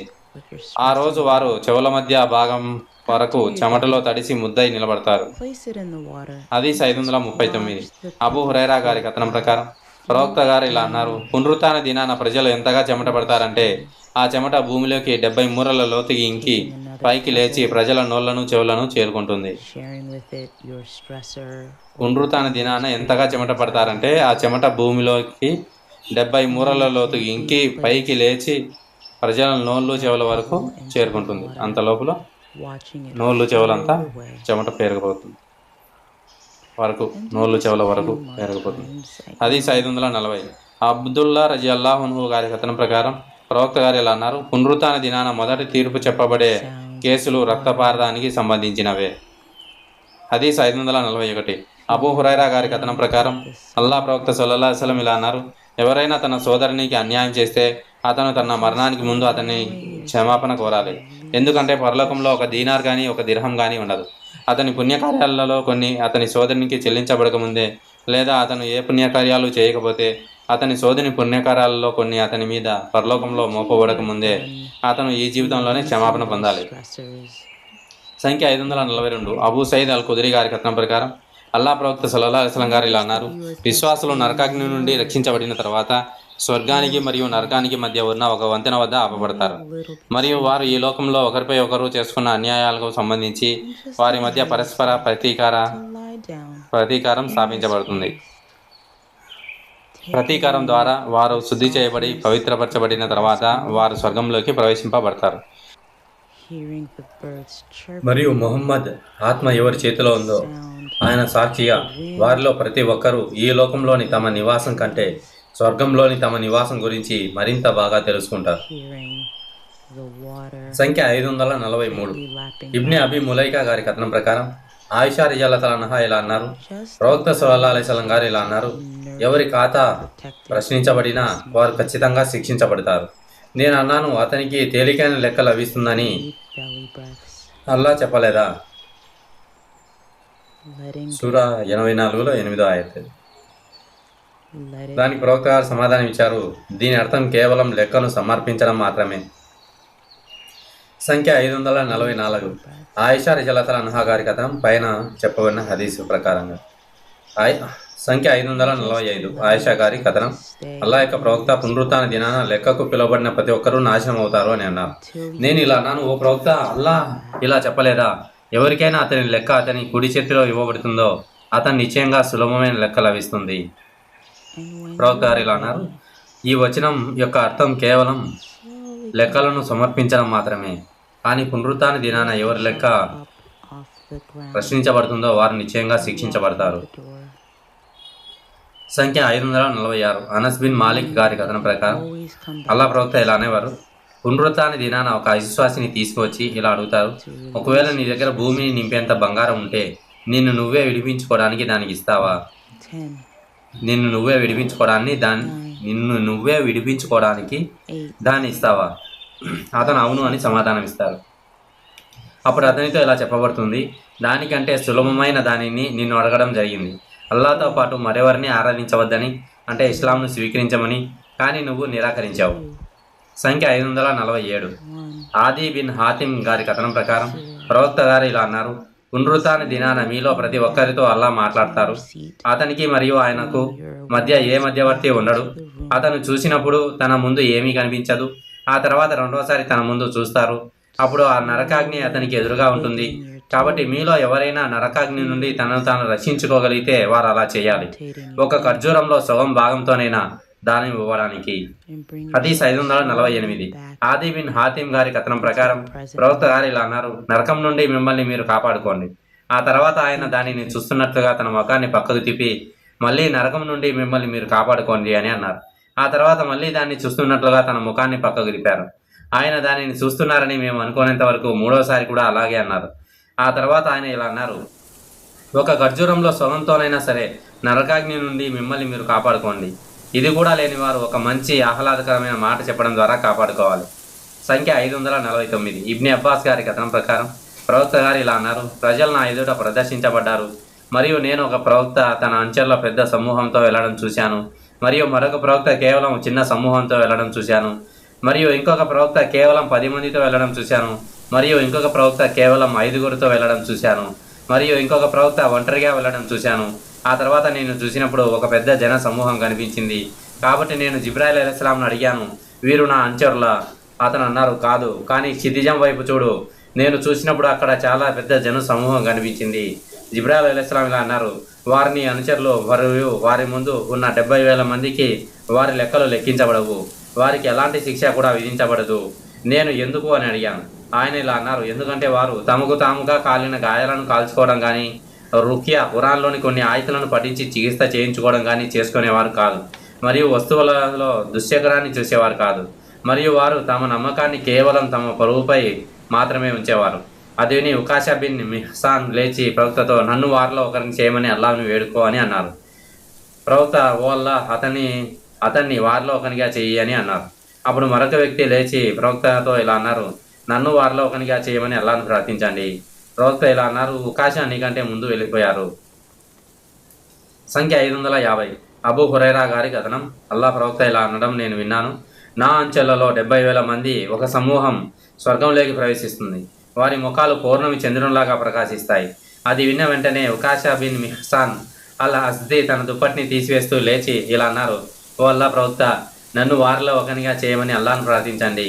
ప్రవక్త ఇలా అన్నారు: ఓ అల్లాహ్, అతన్ని వారిలో ఒకనిగా చెయ్యి. అన్సార్లలో మరొక వ్యక్తి లేచి ఇలా అన్నారు: ఓ అల్లాహ్ ప్రవక్త, నన్ను వారిలో ఒకనిగా చేయమని అల్లాహ్ను ప్రార్థించండి. ప్రవక్త అతనితో ఇలా అన్నారు: ఉకాషా నీకంటే ముందు వెళ్ళిపోయారు. సంఖ్య 551. సహల్ బిన్ సాద్ రజియల్లాహు అన్హు గారి కథనం ప్రకారం ప్రవక్త అతనితో ఇలా అన్నారు: నా అంచెలలో 70,000 మంది లేదా 7 లక్షల మంది సరైన సంఖ్య విషయంలో కథనం చేసే వ్యక్తికి సందేహం ఉంది. ఒకరినొకరు పట్టుకొని స్వర్గంలోకి ప్రవేశిస్తారు. వారిలో మొదటి వారు మరియు చివరి వారు ఒకే సమయంలో స్వర్గంలోకి ప్రవేశించే వరకు, మరియు వారిలో ముఖాలు రాత్రి పౌర్ణమి చంద్రుని వల్లే మెరుస్తాయి. సంఖ్య 552.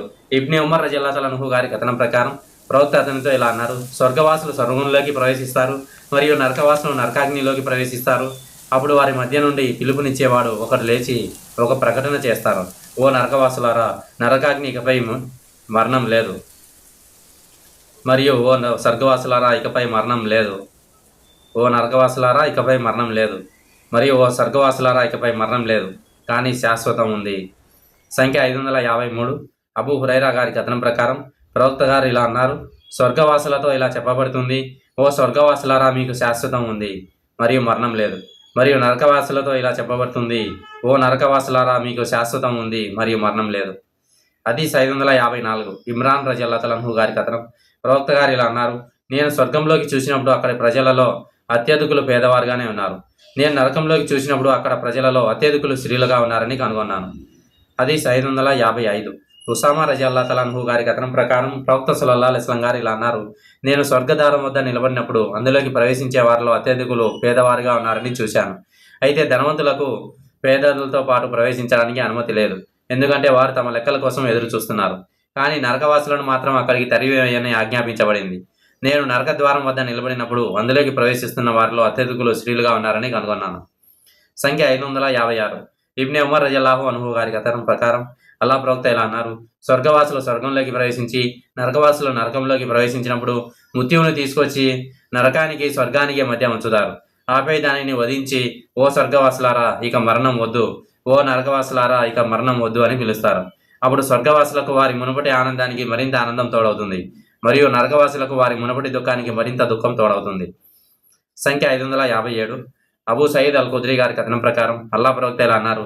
అల్లా స్వర్గవాసులతో ఇలా అంటారు, ఓ స్వర్గవాసులారా, వారు ఓ మా ప్రభు మేము సంతోషంగా ఉన్నామని అంటారు. అప్పుడు అల్లాహ్ మీరు సంతోషంగా ఉన్నారా అని అడుగుతారు. అందుకు వారు, నీ సృష్టిలో మరెవరికి ఇవ్వని దానిని మాకు ఇచ్చావు కదా, కనుక మేము ఎందుకు సంతోషంగా ఉండకూడదు అని అంటారు.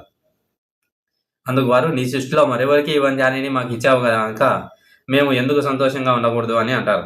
అప్పుడు అల్లాహ్ దానికంటే ఉత్తమమైన దానిని మీకు ఇస్తాను అని అంటారు.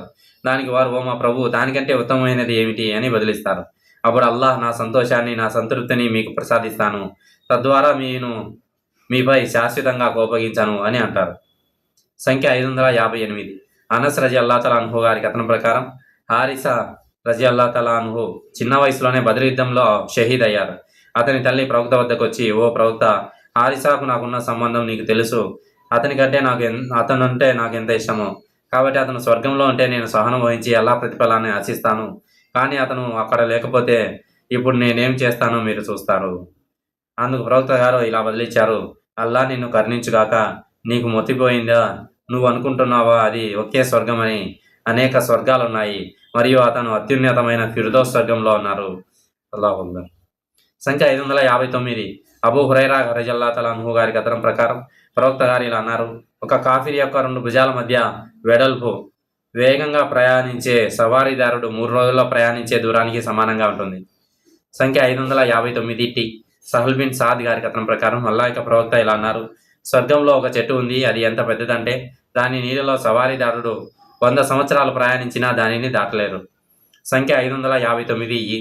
అబూ సయీద్ గారి కథనం ప్రవక్త గారు ఇలా అన్నారు, స్వర్గంలో ఒక చెట్టు ఉంది, అది ఎంత పెద్దదంటే వేగంగా ప్రయాణించే సవారీదారుడు కూడా దాన్ని దాటలేరు. ప్రయాణించవచ్చు 100 సంవత్సరాల పాటు దానిని దాటలేక. స్వర్గంలో ఒక చెట్టు ఉంది, అది ఎంత పెద్దదంటే వేగంగా ప్రయాణించే సవారీదారుడు, శిక్షణ పొందిన సవారీదారుడు దానిని 100 సంవత్సరాల పాటు దాన్ని ప్రయాణించినా కానీ దానిని దాటలేడు. 100 సంవత్సరాల పాటు దాన్ని దాటడానికి ప్రయాణించవచ్చు. సంఖ్య 560. సహల్ బిన్ సాద్ రజియల్లాహు తఆలా అన్హు గారి కథనం ప్రకారం ప్రవక్త గారు ఇలా అన్నారు, నా అంచనాలో 70,000 లేదా 7 లక్షల మంది స్వర్గంలోకి ప్రవేశిస్తారు. ఉపవాక్యత అబు హాజింకు ఈ 2 సంఖ్యలలో ఏది సరైనదో ఖచ్చితంగా తెలియదు, మరియు వారు ఒకరినొకరు పట్టుకొని ఉంటారు, మరియు వారిలో చివరి వాడు ప్రవేశించే వరకు మొదటి వారు ప్రవేశించరు, మరియు వారి ముఖాలు పౌర్ణమి చంద్రునిలా ఉంటాయి. సంఖ్య 561. సహల్ రజియల్లాహు తఆలా అన్హు గారి కథనం ప్రకారం ప్రవక్త గారు ఇలా అన్నారు, మీరు ఆకాశంలో ఒక నక్షత్రాన్ని చూసినట్లుగా మీరు స్వర్గవాసులు స్వర్గంలోని గురాఫ్లను ప్రత్యేక నివాసాలను చూస్తారు. అబూ సయీద్ రజియల్లాహు తఆలా అన్హు ఇలా జోడించారు, తూర్పు దిగంతంలో మరియు పడమర దిగంతంలో మెరుస్తున్న నక్షత్రాన్ని మీరు చూస్తున్నట్లుగా. హదీస్ 562. అనస్ బిన్ మాలిక్ గారు ఉల్లేఖించారు, ప్రవక్త గారు ఇలా అన్నారు, పునరుత్థాన దినాన నరకంలో ఎవరికి తక్కువ శిక్ష పడుతుందో వారితో అల్లాహ్ ఇలా అంటారు, భూమిపై ఉన్న వాటన్నిటినీ సమానమైన సంపద నీ వద్ద ఉంటే దానితో నిన్ను నువ్వే శిక్ష నుండి విడిపించుకుంటావా? దానికి అతను అవును అని జవాబిస్తారు. అప్పుడు అల్లాహ్ ఇలా అంటారు, నువ్వు ఆదాం వంశంలో ఉన్నప్పుడు నేను దీనికంటే చాలా సులభమైన విషయాన్ని నిన్ను అడిగాను, అదేమిటంటే నన్ను తప్ప ఇతరులను ఆరాధించవద్దని, కానీ నువ్వు నిరాకరించి నన్ను తప్ప ఇతరులను ఆరాధించాలని పట్టుబట్టావు. హదీస్ 563. జాబీర్ నుండి అమర్ ద్వారా హమ్మాద్ రజియల్లాహు తఆలా అన్హు గారు ఉల్లేఖించారు, ప్రవక్త గారు ఇలా అన్నారు, సిఫారసు ద్వారా నరకం నుండి బయటకు వచ్చేసరికి కొందరు శరీర్ దేవదూతలే కనిపిస్తారు. నేను అమర్ రజియల్లాహు తఆలా అన్హు గారిని సారీర్ అంటే ఏమిటి అని అడిగాను. అందుకు అతను దగాబీస్ అని చెప్పారు, మరియు ఆ సమయంలో అతనికి పళ్ళు లేవు. హమ్మాద్ రజియల్లాహు తఆలా అన్హు ఇలా అన్నారు. హమ్మాద్ రజియల్లాహు అన్హు ఇంకా ఇలా అన్నారు, నేను అమర్ బిన్ దీనార్తో ఇలా అన్నాను, ఓ అబూ ముహమ్మద్, జాబీర్ బిన్ అబ్దుల్లా ఇలా అనడం నువ్వు విన్నావా? ప్రవక్త ఇలా అనగా నేను విన్నాను, సిఫారసు కోసం కొంతమంది ప్రజలు నరకం నుండి బయటకు వస్తారు. సిఫారసు ద్వారా కొంతమంది ప్రజలు నరకం నుండి బయటకు వస్తారు. అతను అవును అని అన్నారు. సంఖ్య 564. అనస్ బిన్ మాలిక్ రజియల్లాహు అన్హు గారి కథనం ప్రకారం ప్రవక్త గారు ఇలా అన్నారు, కొంతమంది ప్రజలు అగ్ని స్పర్శ పొందిన తర్వాత నరకం నుండి బయటకు వస్తారు. దానివల్ల వారి రంగు మారుతుంది, మరియు వారు స్వర్గంలోకి ప్రవేశిస్తారు. మరియు స్వర్గవాసులు వారికి అల్ జహన్నమీయున్ అంటే నరక అగ్ని ప్రజలు అని పేరు పెడతారు.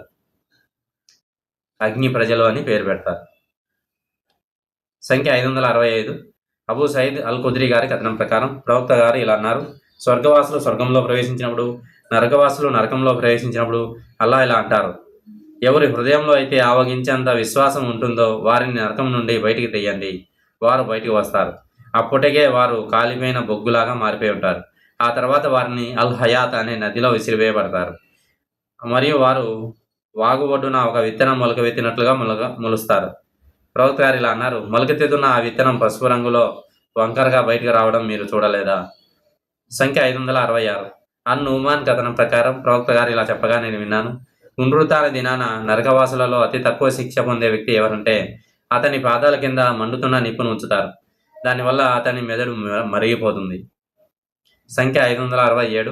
అన్ నుమాన్ బిన్ బషీర్ గారి కథనం ప్రకారం ప్రవక్త గారు ఇలా చెప్పగా నేను విన్నాను: పునరుత్థాన దినాన నరకవాసులలో అతి తక్కువ శిక్ష పొందే వ్యక్తి ఎవరంటే అతని పాదాల కింద రెండు మండుతున్న నిప్పులను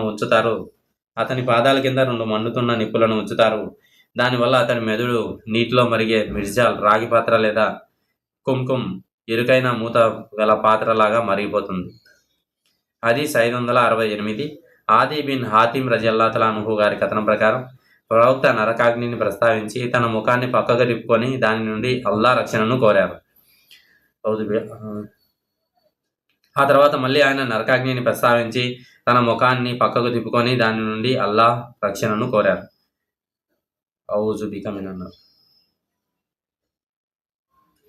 మరియు ఇలా అన్నారు: ఒక ఖర్జూరంలో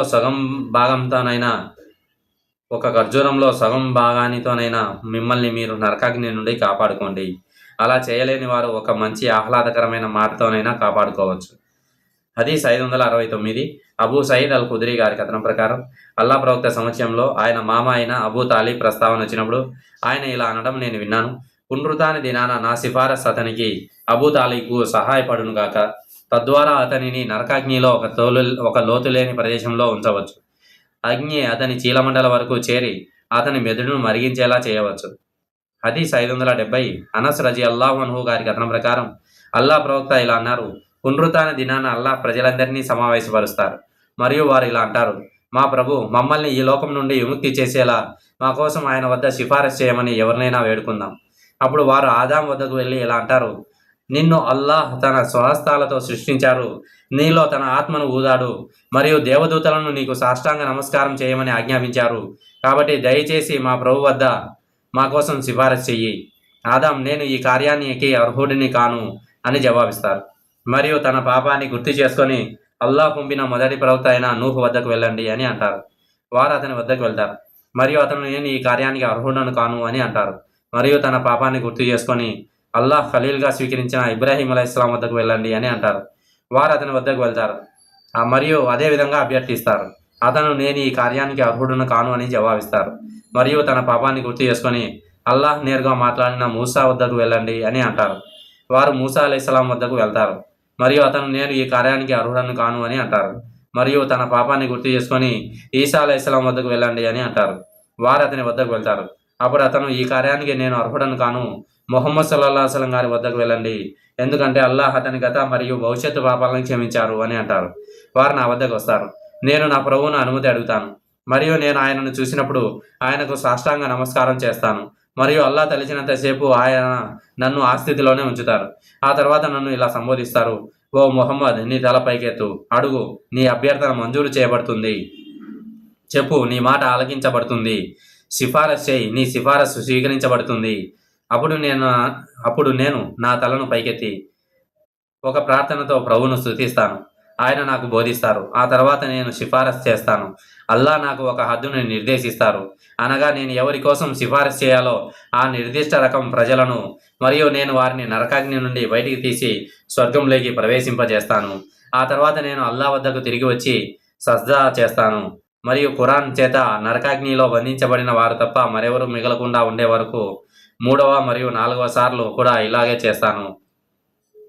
ఆ సమయంలో ఉపవాక్యాత కతాదా గారు ఇలా అన్నారు: ఎవరిపై అయితే శాశ్వతత్వం నరకంలో విధించబడుతుందో హదీస్ 3 సంపుటి 6లో చూడండి. హదీసు 571 ఇమ్రాన్ బిన్ హుస్సేన్ గారి కథనం ప్రకారం ప్రవక్త గారు ఇలా అన్నారు: ముహమ్మద్ సల్లల్లాహు అలైహి వసల్లం గారి సిఫారసు ద్వారా కొంతమంది ప్రజలు నరకాగ్ని నుండి బయటికి తీసుకురాబడతారు. వారు స్వర్గంలో ప్రవేశిస్తారు మరియు అల్ జహన్నమియున్ నరకవాసులు అని వాళ్ళని అల్ జహన్నమియున్ అని పిలువబడతారు.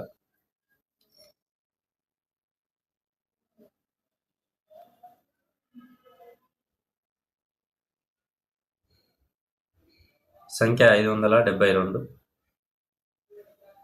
బద్ర్ యుద్ధం రోజున ఒక అజ్ఞాత వ్యక్తి విసిరిన బాణం దెబ్బకు హారిసా రజల్లాహు అన్హు గారు అమరుడైన తర్వాత అతని తల్లి ఉమ్మే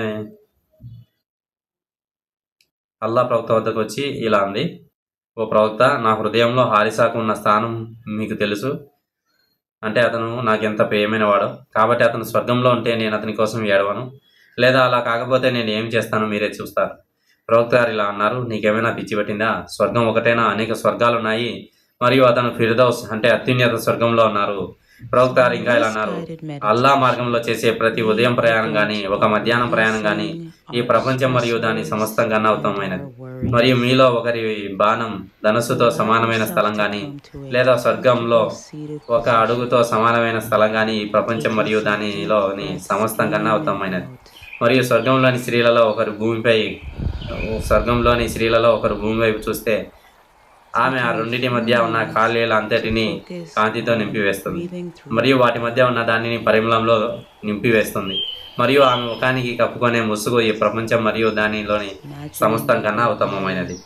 సంఖ్య 573 అబూ హురైరా గారి కథనం. సంఖ్య 574 అబూ హురైరా గారి కథనం ప్రకారం నేను ఇలా అన్నాను: ఓ ప్రవక్త, పునరుత్థాన దినాన మీ సిఫారసును పొందే అత్యంత అదృష్టవంతుడు ఎవరు? దానికి ప్రవక్త సల్లల్లాహు అలైహి వసల్లం గారు ఇలా అన్నారు: ఓ అబూ హురైరా, హదీసులను నేర్చుకోవాలనే నీ తపన నాకు తెలుసు. కాబట్టి నీకు ముందు ఈ హదీసుని గురించి నన్ను ఎవరు అడగరని నేను భావించాను. పునరుత్థాన దినాన నా సిఫారసు పొందే అత్యంత అదృష్టవంతుడు ఎవరంటే అల్లా తప్ప మరెవరిని ఆరాధించకూడదు అని తన హృదయం లోతుల్లో నిష్కపటంగా పలికిన వాడే. సంఖ్య 575 అబ్దుల్లా రజియల్లాహు అన్హు గారి కథనం ప్రకారం ప్రవక్త సల్లల్లాహు అలైహి వసల్లం గారు ఇలా అన్నారు: నరకాగ్ని నుండి అందరికన్నా చివరిగా బయటకు వచ్చి స్వర్గంలో అందరికన్నా చివరిగా ప్రవేశించే వ్యక్తి ఎవరో నాకు తెలుసు. అతను నరకాగ్ని నుండి పాకుతూ బయటకు వస్తారు. అప్పుడు అల్లా అతనితో వెళ్ళి స్వర్గంలో ప్రవేశించు అని అంటారు. అతను అక్కడికి వెళ్తారు, కానీ అది అప్పటికే నిండిపోయి ఉందని ఊహించుకుంటారు. ఆ తర్వాత తిరిగి వచ్చి, ఓ ప్రభు, అది నిండి ఉండటాన్ని నేను చూశాను అని అంటారు.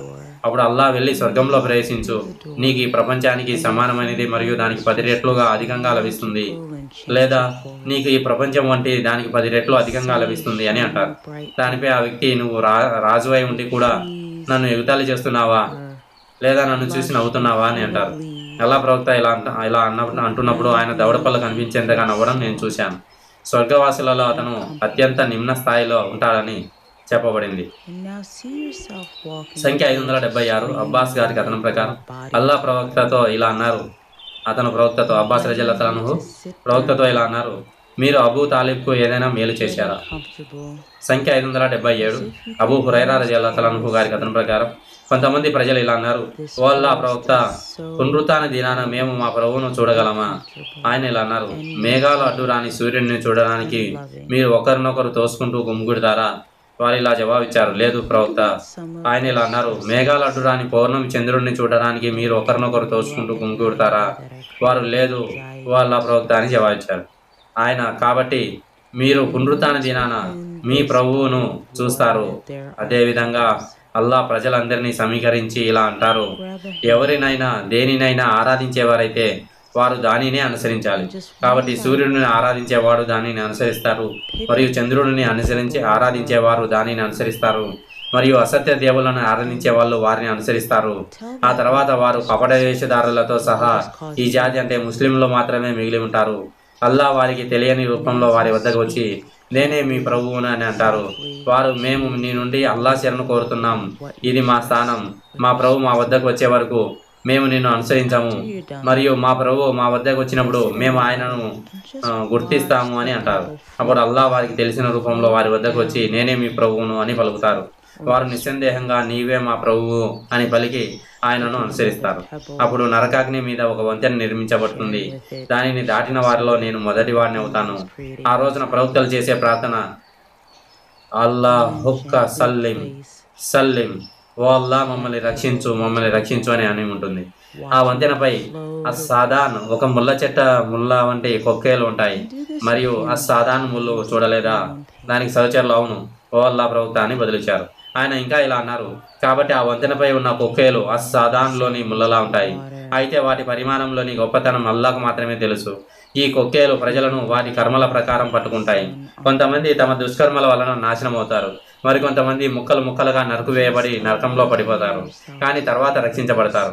అల్లా తన దాసుల మధ్య తీర్పులను పూర్తి చేసినప్పుడు మరియు అల్లా తప్ప మరెవరిని ఆరాధించే హక్కు లేదు అని సాక్ష్యం ఇచ్చిన వారిలో నుండి తాను కోరుకున్న వారిని నరకాగ్ని నుండి బయటికి తీయాలని సంకల్పించినప్పుడు మేము దేవదూతలను వారిని బయటికి తీయమని ఆజ్ఞాపిస్తాము. మరియు వారి నుదిటిపై ఉన్న సాష్టాంగ నమస్కారపు గుర్తుల ద్వారా దేవదూతలు వారిని గుర్తిస్తారు. ఎందుకంటే ఆదం అలైహిస్సలాం కుమారుని శరీరంపై ఉన్న సజ్దా గుర్తులను దహించి వేయడానికి అల్లాహ్ అగ్నిని నిషేధించారు. కాబట్టి వారు వారిని బయటికి తీస్తారు. అప్పుడు వారు బొగ్గుల్లా కాలిపోయి ఉంటారు. ఆ తర్వాత మౌల్ హయాత్ జీవజలం అని పిలువబడే నీటిని వారిపై పోస్తారు. మరియు వారు వాన నీటి ప్రవాహం ఒడ్డున విత్తనం మొలకెత్తినట్లుగా పైకి ఊగి వస్తారు. అప్పుడు నరకాగ్నికి ఎదురుగా నిలబడి ఉన్న ఒక వ్యక్తి మిగిలి ఉంటారు. అతను ఇలా ప్రార్థిస్తారు, ఓ ప్రభు, దాని ఆవిరి నన్ను విషపూరితం చేసి పొగతో నింపింది మరియు దాని జ్వాల నన్ను దహించి వేసింది. దయచేసి నా ముఖాన్ని ఈ అగ్ని నుండి మళ్లించు. అల్లా ఇలా చెప్పే వరకు అతను అల్లాను ప్రార్థిస్తూనే ఉంటారు. బహుశా నేను నీకు కావలసినది ఇస్తే నువ్వు మరొకటి అడుగుతావేమో. ఆ వ్యక్తి లేదు, నీ శక్తి మీద ఒట్టు, నేను నిన్ను మరేది అడగను అని అంటారు. అప్పుడు అల్లాహ్ అతని ముఖాన్ని నరకాగ్ని నుండి తిప్పివేస్తారు. ఆ తర్వాత ఆ వ్యక్తి, ఓ ప్రభు, నన్ను స్వర్గద్వారం వద్దకు తీసుకురా అని అంటారు. అప్పుడు అల్లాహ్ అతనితో, మరేది అడగనని నువ్వు వాగ్దానం చేయలేదా? ఓ ఆదాం కుమారా, నీకు వినాశనం కలుగాక, నువ్వు ఎంత ద్రోహివి అని అంటారు. అల్లా, కానీ నేను నీకు అది ఇస్తే నువ్వు నన్ను ఇంకేదైనా అడగవచ్చు అని చెప్పే వరకు ఆ వ్యక్తి అల్లాను ప్రార్థిస్తూనే ఉంటారు. అప్పుడు ఆ వ్యక్తి, లేదు, నీ శక్తి మీద ఒట్టు, నేను మరేది అడగను అని అంటారు.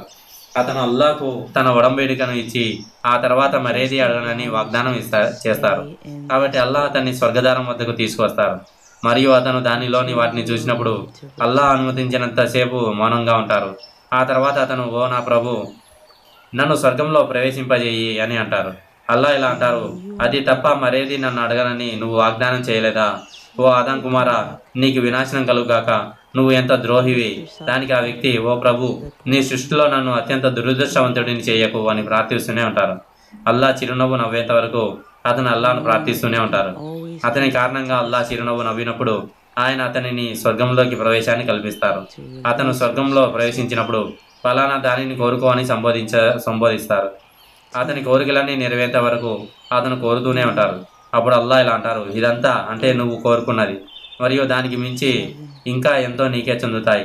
అబూ హురైరా రలియల్లాహు అన్హు ఇంకా ఇలా అన్నారు, ఆ వ్యక్తి స్వర్గవాసులలో స్వర్గంలోకి ప్రవేశించే చివరి వాడే అవుతారు. అతా రలియల్లాహు అన్హు అబూ హురైరా రలియల్లాహు అన్హు కథనం చెప్తుండగా ఇలా వివరించారు. అబూ హురైరా సమక్షంలో కూర్చొని ఉన్నారు. ఆయన కథనంలోని ఏ విషయాన్ని ఖండించలేదు. కానీ అబూ హురైరా రలియల్లాహు అన్హు ఇలా అన్నారు, ఇదంతా మరియు దానికి ఇంకా 10 రెట్లు ఎక్కువ కోసమే. అప్పుడు అబూ సయీద్ రలియల్లాహు అన్హు, అల్లా ప్రవక్త, ఇది మీకోసం మరియు దీనికి 10 రెట్లు ఎక్కువ అని చెప్పడం నేను విన్నాను అన్నారు.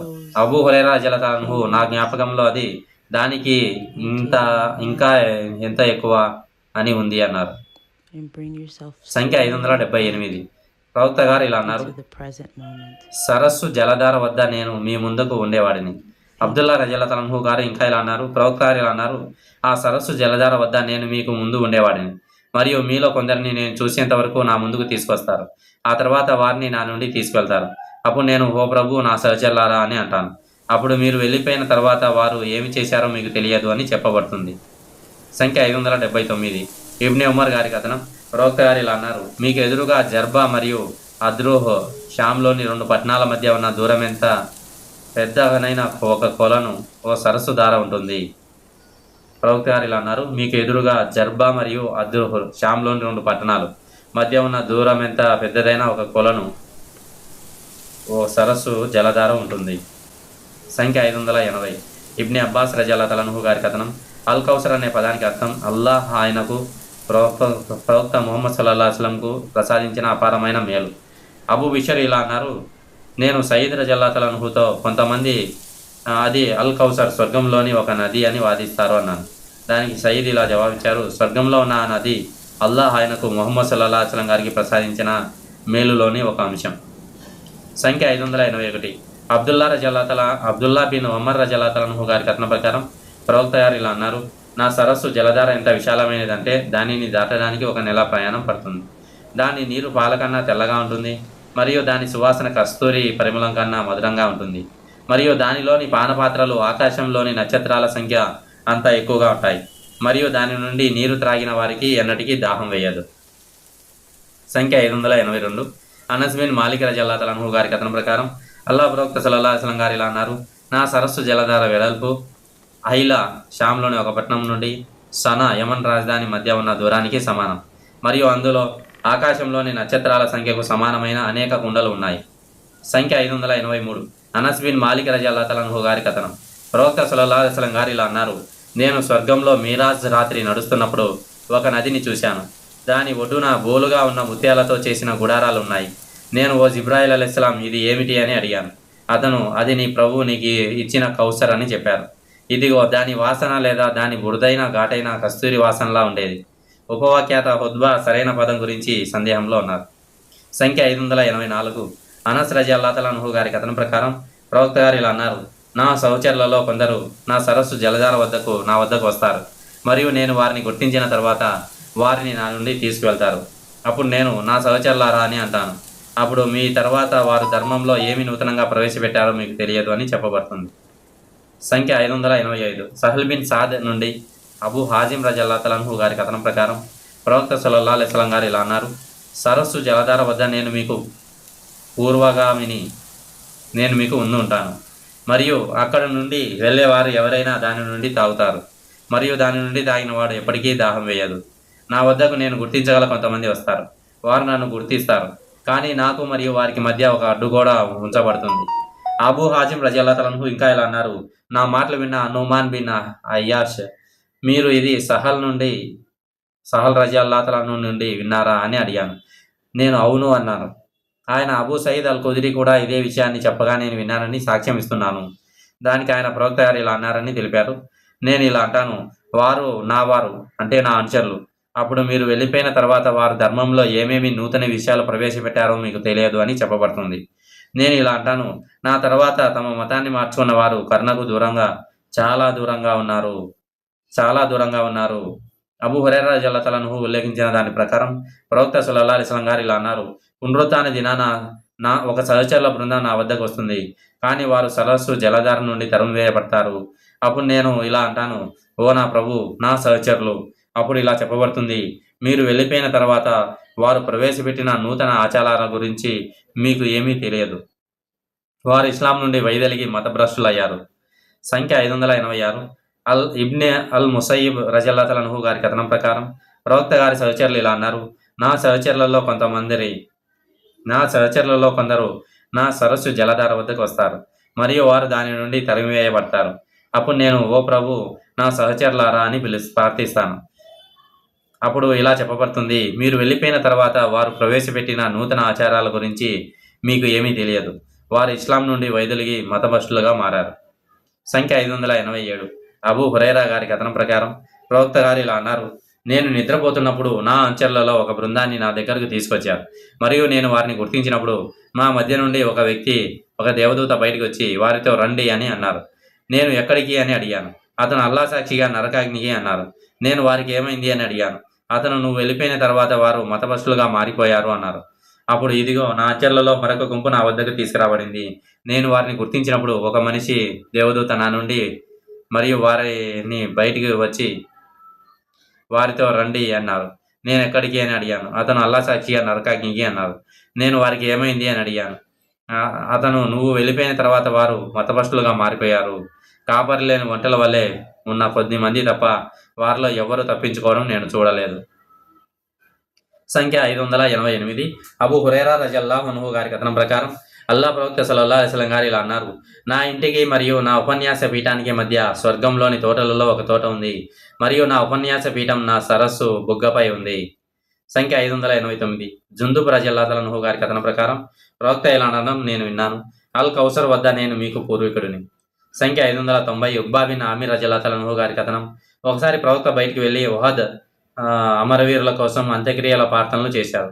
ఆ తర్వాత మింబర్పైకి వెళ్ళి ఇలా అన్నారు, నేను మీకు పూర్వీకుడిని, నేను మీకు ముందువాడిని, మరియు నేను మీకు సాక్షిని, మరియు అల్లా సాక్షిగా నేను ఇప్పుడే నా జలధారను చూస్తున్నాను, మరియు భూమి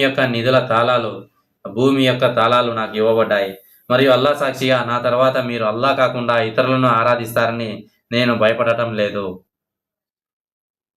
నాకు భయంగా ఉంది, కానీ ఈ ప్రపంచ సంపదల కోసం మీరు ఒకరితో ఒకరు పోరాడుకుంటారేమోనని. సంఖ్య 591. హారిసా బిన్ వహ్బ్ రజియల్లాహు అన్హు గారి కథనం. ప్రవక్త అల్ కౌసర్ సరస్సు బుగ్గ గురించి ప్రస్తావిస్తూ, మదీనా మరియు సనా యమన్ రాజధాని మధ్య ఉన్న దూరానికి సమానమని చెప్పగా నేను విన్నాను. తన సరస్సు బుగ్గ సనా మరియు మదీనా మధ్య ఉన్న దూరం అంతా పెద్దదిగా ఉంటుందని ప్రవక్త గారు చెప్పగా విన్నానని హారిసా రజియల్లాహు అన్హు గారు చెప్పారు. అల్ ముస్తౌరిద్ హారిసా రజియల్లాహు అన్హుతో ఆయన పాత్రల గురించి మాట్లాడడం నువ్వు వినలేదా అని అడిగారు. దానికి అతను లేదు అని చెప్పారు. అల్ ముస్తారిద్ ఆ పాత్రలు అందులో నక్షత్రాల వల్లే లెక్కలేనని కనిపిస్తాయి అని చెప్పారు.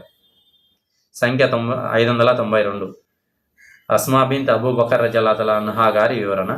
ప్రవక్త గారు ఇలా అన్నారు, నేను జలధార వద్ద నిలబడి ఉంటాను, మీలో ఎవరు నా వద్దకు వస్తారో చూడటానికి, మరియు కొంతమంది నా నుండి తీసుకెళ్ళబడతారు. అప్పుడు నేను ఇలా అంటాను, ఓ ప్రభు, నా అంచెల నుండి వచ్చిన వారే. అప్పుడు ఇలా అనబడుతుంది, మీ తర్వాత వారు ఏం చేశారో మీరు గమనించారా?